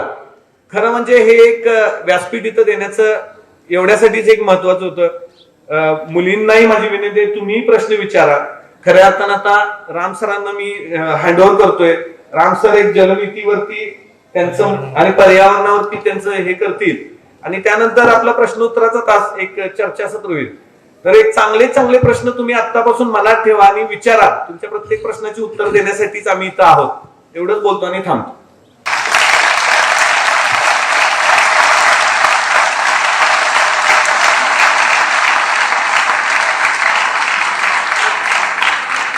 एक दिवस कदाचित सचिन सरांना आपण पुन्हा एकदा निमंत्रित करूयात आणि निमंत्रित करताना आपण प्रत्यक्षात त्या ठिकाणी जाऊन पाहणी करूयात असं मला हरकत नाही सर. की वादळाच्या वरचा गणपतीवरची कोणिकल कॅप आणि 12 इमाम इस्लाम याचे जे काही संदर्भ आहेत ते ज्या त्या ठिकाणी जर आपण जाऊन पाहिले तर ते जास्त दिवस स्मरणात राहतील आणि पुढच्या वेळी पन्हाळ्यावरती येताना आपण ते नक्की तिथं जाऊन दाखवू. आणि ज्यावेळी मी संजीवनीला पहिल्यांदा आलो परवा दिवशी त्यावेळी माझ्याबरोबरचा जो मित्र होता त्याला प्रामुख्याने मी तिथे जाऊन तो गणपती दाखवला की त्याची कोनिकल कॅप म्हणजे काय आहे आणि त्याचा 12 इमामचा संदर्भ काय आहे. ह्या संदर्भातले माझे रिसर्च पेपर लवकरच पब्लिश होत आहेत. खऱ्या अर्थानं ज्यावेळी रिसर्च पेपर हे येतील ह्यामध्ये कुठलीही गोष्ट मनाची नाहीये. ह्याच्यामध्ये सर्व लिखित संदर्भ आहेत आणि अशा बऱ्याच गोष्टी आहेत. मी सरांना विनंती करेन की कधी एक दिवसासाठी पन्हाळ्याच्या प्रत्यक्ष स्पॉट व्हिजिटला आपण जाऊन मुलांना सर्व गोष्टी दाखवू, जेणेकरून ह्यांनी पन्हाळ्याचा इतिहास जगभरामध्ये जो काही सांगतील तो इतिहास खरा आणि सत्य इतिहास लोकांच्या पर्यंत जावा एवढीच विनंती.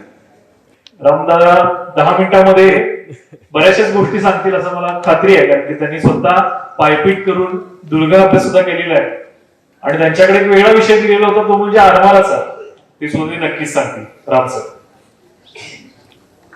पुरंदर क्षत्रिय कुलावतंस सिंहासनाधीश्वर महाराजाधिराज राजा शिवछत्रपती की जय.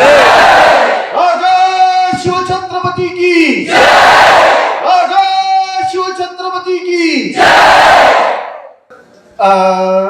संजीवन नॉलेज सिटी हा एक किल्ला म्हणून आणि या किल्ल्याचे किल्लेदार आणि हे सगळे मावळे किल्ला अशा अर्थाने म्हणतोय की हे सगळं कंपाऊंड घालून पॅक केलेलं आहे आणि त्याच्यात कुठल्याही प्रकारचे आता इथं गवे आहेत,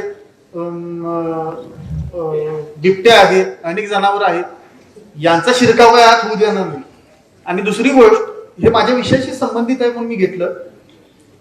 एक किल्ल्यास एक दरवाजा थोर आहे, म्हणजे एक दरवाजा असणं एखाद्या किल्ल्याला हे घातक आहे. म्हणून अनेक दरवाजे काही चोर दिंड्या काढाव्या असं महाराजांचा आदेश होता. आज्ञापत्रातलं नोंद आहे तिची. तसं या ठिकाणी अनेक गेट आहेत. त्याचबरोबर या मावळ्यांना काही चोरवाटाही माहीत असतील असं मला वाटते. बाहेर जाण्यासाठीच्या काही चोरवाटा वापरत असतील. तर या सगळ्या पार्श्वभूमीवर आपण पर्यावरणाच्या सानिध्यात आहात आणि माझा विषय पण तसा आहे शिवाजी महाराज आणि पर्यावरण. पर्यावरणाच्या दृष्टीनं महाराजांची जी काही नीती होती, महाराजांच्या बरोबरच महाराजांच्या काळातील, नंतरच्या काळातील, आधीच्या काळातील राजवर्ग जे काय आहेत, मुघल असू देत, आदिलशाही असू दे, निजामशाही असू दे, अनेक जण पर्यावरणाचं काही ना काही काम करतच होते. खास करून किल्ल्याच्या आत बगीचा करणं, वाड्याच्या आसपास बगीचा करणं, या प्रकारची धोरणं वापरून बरेच जण काम करत होते. अगदी दिल्लीच्या किल्ल्यात आजही गेला तर आजही बगीचा बघायला मिळतो त्या ठिकाणी. पण बगीच्याच्या पलीकडचं पर्यावरण काय आहे हे बघण्याचं काम शिवाजी महाराजांनी केलं. कारण पर्यावरणाच्या दृष्टीनं पर्यावरणाचा वापर आपल्या स्वराज्यासाठी, आपल्या स्वराज्याच्या संरक्षणासाठी आणि आपलं स्वराज्य वाढवण्यासाठी कसा करायचा याचं बारकाव्यानं जर ज्ञान कुणी घेतलं असेल तर ते शिवाजी महाराजांनी घेतलं. कारण तुम्ही बघा अजूनही या पन्हाळ्याच्या बाजूला झाडी भरपूर आहे. ही झाडी कधी कधी नको असलेली झाडी काढणं, पाहिजे असलेली झाडी वाढवणं, या पद्धतीच्या धोरणांनी महाराजांनी किल्ल्याचा बचाव करण्यासाठी खूप मोठ्या प्रमाणावर बदल केले. कारण किल्ल्याकडे येणाऱ्या वाटा या निमुळत्या करण्याचं काम महाराज नेहमी करायचे. कारण त्याच्या आधीच्या राजवटी बघितल्या तर किल्ल्याचं दार किंवा दरवाजा जो असायचा तो डायरेक्ट समोर दिसायचा. पण महाराजांनी जे काही दुर्ग बांधणी केलेली आहे त्याच्यामध्ये बुरुजास वळसा घालून दरवाजा आतल्या बाजूला लपून असायचा. ही महाराजांच्या दुर्गबातमीतली महत्वाची नोंद आहे आणि ते आज्ञापत्रात नमूद आहे. मी माझ्या मनचं नाही सांगतो, आज्ञापत्रात तसं नमूद आहे की चोर म्हणजे बुरुजाचा आयोग ठेवून आतल्या बाजूला दरवाजा बांधावा, जेणेकरून तोफ लांबून लागली तर दरवाजा डायरेक्ट न लागता बुरुजावर लागावा गोळा. हत्ती तिथपर्यंत गेला तरी हत्तीला लवकर तिथं हत्ती धडक द्यायचा म्हणजे तर थोडं मागे यायला लागणार आणि मग धडकीसाठी पुढे जावं लागणार. पण त्या वळणदार दरवाजात हत्तीला मागच येता येत नाही, कारण मागे बुरुज लागतो लगेच, मग धडक देणार कुठून. बरं, दरवाजाला मोठमोठे टोचदार हे असायचे. अशा बऱ्याच गोष्टी आहेत. महाराजांनी ज्या काही पर्यावरणाच्या गोष्टी केल्या त्यामध्ये महाराजांनी गडांवर वापरलेले काही राजचिन्ह आहे, काही जनावरांची किंवा शरब आहे, कीर्तिमुख आहे, अशा वेगवेगळ्या प्राण्यांची शिल्प कोरलेली आहे. बऱ्याच आता रायगड सारख्या किल्ल्यावर अनेक शिल्प कोरलेले आपल्याला बघायला मिळतात. पाना फुलांचे शिल्प कोरलेली बघायला मिळतात. ही वनस्पतीची होतक आहे. त्याचबरोबर रायगड सारख्या किल्ल्यावर आणि किल्ल्याच्या खाली महाराजांनी आंब्याची बाग लावली होती. अशा अनेक बागा लावल्या होत्या. कविराज भूषण हा शिवाजी महाराजांच्या समकालीन कवी यानं रायगडवर अनेक वेगवेगळ्या झाडांच्या नोंदी केलेल्या आहेत, अनेक पक्ष्यांच्या नोंदी केलेल्या आहेत. कुठल्या कुठल्या आहेत त्या डिटेलमध्ये जात नाही, पण बऱ्याच नोंदी आहेत. रायगडच्या किंवा कुठल्याही किल्ल्याच्या जो काही धान्य कोठार असायचं किंवा दारुगोळ्याचं कोठार असायचं त्याच्या बाजूने निरगुंडीची झाडे लावण्याचा एक हे होता, जेणेकरून त्या भागात काही हे लागू नये, कसर लागू नये, त्यानंतर धान्याला काही किडे वगैरे लागू नयेत यासाठी ती झाडे लावलेली असायची. पॅक केलं जायचं. त्या दारुगोळ्याच्या कोठाराला तर तळघर असायचं. तळघरामध्ये ते दारू ठेवली जायची आणि काही दिवसानंतर म्हणजे एक महिन्याभराच्या अवधीनंतर प्रत्येक वेळी ते किल्लेदार बाहेर काढायचे, स्वच्छ करायचे आणि परत आत ठेवायचे. अशी ती नीती होती. त्याचबरोबर आता एखाद्या युद्ध क्षेत्रात युद्धाच्या वेळेला महाराजांनी निसर्गाचा वापर कसा केला हे अनेक ठिकाणी आपल्याला बघायला मिळतं. अफजल खानाच्या वेळेला असू दे, इथून जे सिद्धीजवळच्या वेळेतून महाराज निसटले त्यावेळी असू दे, निसर्गाचा आणि या डोंगरदऱ्यांचा वापर महाराजांनी जो काही केला तो अफलातून आहे. कारण ज्या पद्धतीनं महाराज दिशा देत होते त्या पद्धतीनं म्हणजे ज्या पद्धतीने महाराज त्या चोरवाटाने निसटले आणि शत्रूला न कळता शिवाकाशीदाना एका बाजूला पळवून आणि आपण एका बाजूला गेले, ही एक वेगळी रणनीती महाराजांची बघायला मिळते. किल्ल्यांच्या आजूबाजूचे काही डोंगर असतील तर ते डोंगर एक तर सुरुंग लावून पाडून टाकायचे किंवा दुसरी गोष्ट त्या ठिकाणी किल्ला बांधायचा आणि आजूबाजूला झाडे लावायची.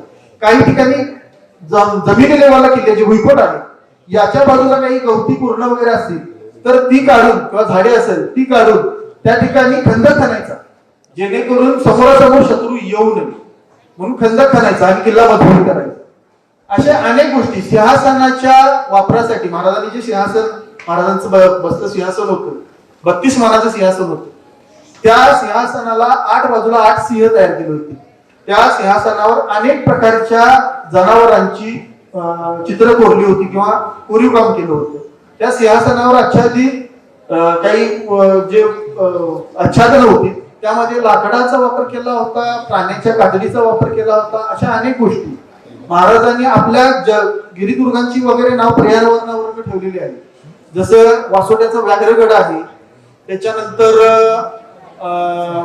प्रसिद्ध गड किंवा विशाळगड आहे. अशा अनेक नावं महाराजांनी दिलेले आहेत जनावरांच्या नावावरून आणि वृक्षांच्या नावावरून. यानंतर मी 10 मिनिटं शेवटचे दिलेले आहेत मला. आरमारावर येतो. महाराजांचा आरमार हे जवळजवळ अफजल खान वधाच्या 1 वर्ष आधी म्हणजे 1658 सालाच्या आसपास किंवा 1659 या दरम्यान दुर्गाडीचा किल्ला जो कल्याण जवळ आहे, आता बघितलं तसं तर मुंबई हे इंग्रजांचं ठाणं आणि त्याच्या बाजूला जे असणारं डच आणि पोर्तुगीजांचं ठाणं आणि अलिबागच्या इकडं सिद्धी जोहरचं ठाणं म्हणजे आरमार त्या सगळ्यांची होती. जे मुख्य एरिया होता आरमारांच्या सगळ्या याचा, त्याच्या आत येणारी खाडी जी होती ती जवळजवळ 20-30 किलोमीटर आत होती. खाडी म्हणजे एक प्रकारची नदी जी वाहत जाते समुद्रापर्यंत. त्या खाडीच्या बाजूला असणाऱ्या दुर्गाडीच्या किल्ल्यावर महाराजांनी पहिलं जहाज बांधणीचं ठिकाण ठरवलं. कल्याणवाणी या ठिकाणी पण बऱ्याच ठिकाणी 2-3 ठिकाणी हळूहळू ते वाढवलं आणि त्या ठिकाणी जहाज बांधणी करून तिथून यांच्या सगळ्यांच्या नाकाव टिचून समुद्रात आपली जहाज उतरवली. पण जहाज बांधणीमध्ये महाराजांनी वेगळे प्रयोग केलेले आहेत आणि त्याचे नोंदी डचांनी, इंग्रजांनी, पोर्तुगीजांनी या सगळ्यांनी केलेले आहेत की शिवाजी महाराजांची जहाज जी होती ती वेगळ्या पद्धतीची का होती, कारण ती उथळ पाण्यावर पण जायची आणि खोल पाण्यावर पण जायची. उथळ पाणी म्हणजे कमी खोलीचं आणि खोल पाणी जास्त खोलीचं. आता विजयदुर्गच्या समुद्रात एक पाण्यात तटबंदी बांधली होती, महाराजांनीच बांधून घेतली. त्या तटबंदीला पाण्याच्या आतच होती, वरून दिसत नव्हती. तिथून आत येताना मराठ्यांची जहाज मात्र आत व्यवस्थित यायची, कारण काही ठिकाणी उथळपण भागात येणारी जहाज महाराज वापरायची आणि मोठी जी पाल वगैरे होतं किंवा दुराब नावाचं मोठं जहाज होतं, पाल मोठं होतं, गलबत त्या मानाने थोडं लहान होतं, तर ही जहाज आत यायची. त्या ठिकाणी त्यांनी त्या तटबंदीला किंवा भिंतीला छेद ठेवला होता, छिद्र म्हणजे यायला आत जागा ठेवली. आणि ते ठिकाण आपल्याच मावळ्यांना माहित होतं आणि तिथूनच ते आत यायचे. आणि बाकी इंग्रज यांची जहाज ज्यावेळी ते पाठलाग करत यायची त्यावेळी तिथं खडकायची आणि बुडायची. अशा या आरमारावर महाराजांना the father of Indian navy असं म्हटलं जातं, कारण त्याच्यापूर्वी भारतातल्या कुठल्याही राजवटीनं स्वतःच आरमार केलं नव्हतं. जे काय मोगल एवढे सगळे जवळजवळ 22 सुद्यांचं राज्य, अफगाणिस्तान पासून ते इकडं महाराष्ट्राच्या बाउंड्री पर्यंत आणि इकडं नेपाळ पर्यंत सगळं राज्य असून त्यांना स्वतःचा आरमार करता आलं नाही. त्यांना मक्केला जायचं झालं तर ते आपल्या सिद्धी जोहरच्या पोटी म्हणजे जहाज घ्यायची आणि डचांची, इंग्रजांची परमिशन घ्यायची आणि मग जायचं, नाहीतर त्यांना तशी जाण्याची परमिशन नव्हती. याच आरमाराचा वापर महाराजांनी अतिशय चांगल्या पद्धतीने केला. तर दर्यासारंग, त्यानंतर दौलत खान, मायनाक भंडारी हे समुद्रावरचे महाराजांचे सेनापती होते. समुद्रावरचे जे काही प्रमुख सरदार होते ते लक्षात ठेवा. दर्या सारंग किंवा दर्या सागर, त्यानंतर इब्राहिम खान, त्याला दौलत खान असंही म्हटलं जात होतं, आणि मायनाक भंडारी. महाराज स्वतः हे आरमारातल्या बारकाव्याची माहिती ठेवत होती. त्यांनी पोर्तुगीजांच्या सारखे जहाज बांधणी करणारे तज्ञ माणसं आपल्याकडे घेतली होती नोकरीला, पण नंतर ते पळून गेले. त्यांनी जहाज बांधणीमध्ये बरेच प्रयोग केले, ते सक्सेस झाले आणि आरमार वाढीच्या बरोबर महाराजांनी आरमाराच्या माध्यमातून समुद्रावर येणारी जकात मिळवली ती सुरत नदीपेक्षा जास्त. म्हणजे एका वर्षात समुद्रातल्या जकातीवरून महाराज जेवढी कमाई करायचे ती सुरत लुटीपेक्षा जास्त, म्हणजे सुरतेला जवळजवळ 1 कोटीच्या वर किंमतीचं होल महाराजांनी मिळवलं होतं. त्याच्यापेक्षा जास्त जकातीमध्ये म्हणजे आरमाराच्या जकातीमध्ये महाराज मिळवायचे. एक साधी गोष्ट सांगतो तुम्हाला, काहीतरी 12 आणि काही काय आहे बघायला पाहिजे. याच्यामध्ये गुलाम विकत घ्यायचा. गुलाम विकत घेणं म्हणजे माणसं विकत घेणं, स्त्रिया विकत घेणं.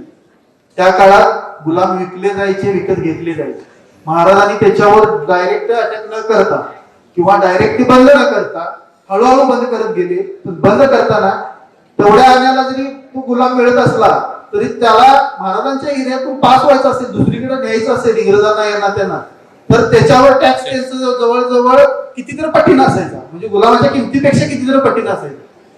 मग ते गुलाम घ्यायचं का नाही घ्यायचं या विचारात ते पडायचे, घ्यायचा की नाही घ्यायचा. कारण इथनं न्यायचं झालं तर याच्यापेक्षा 10 पटीनं किंवा जास्त पटीनं खंडणी द्यायला लागेल.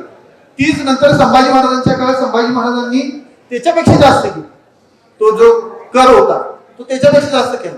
त्यामुळे दहशत एवढी बसली की हळूहळू गुलामीची प्रथा, गुलाम खरेदी करण्याची प्रथा बंद पडत आली. पुढं शिवाजी महाराजांनी सिद्धी जो होता जंजिराचा त्याला नामोहरम करण्याचा खूप प्रयत्न केला.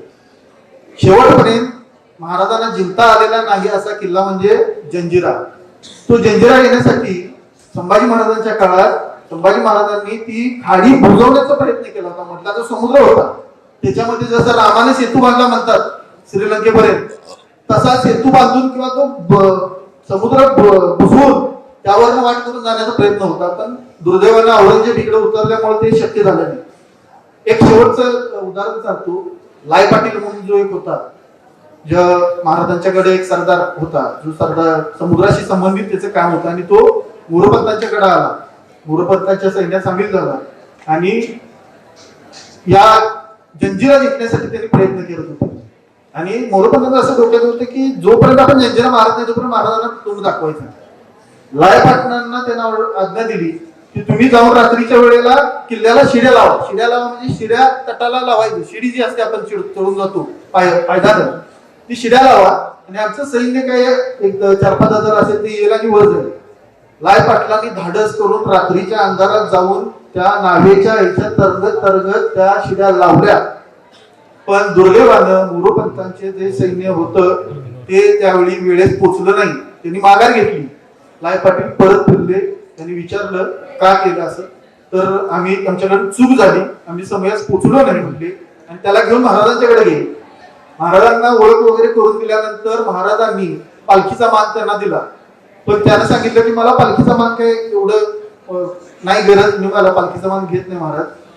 मग महाराजांनी त्यांना एक गलबत बांधून दिलं, म्हणजे धाक बांधून दिलं आणि त्याला पालखी असं नाव द्यावं सांगितलं. महाराजांची या पद्धतीची सगळी गोष्टी बघा तुम्ही. ज्या त्या वेळेला आपल्या सरदारांना सरकार जे काही लोक होते त्यांना मोठं करणं, त्यांना पुरेल ते साहित्य देणं आणि योग्य त्या पद्धतीनं राज्य निर्मितीसाठी आपला प्रयत्न करत राहणं. एवढं बोलून मी थांबतो. जय हिंद, जय महाराष्ट्र. धन्यवाद.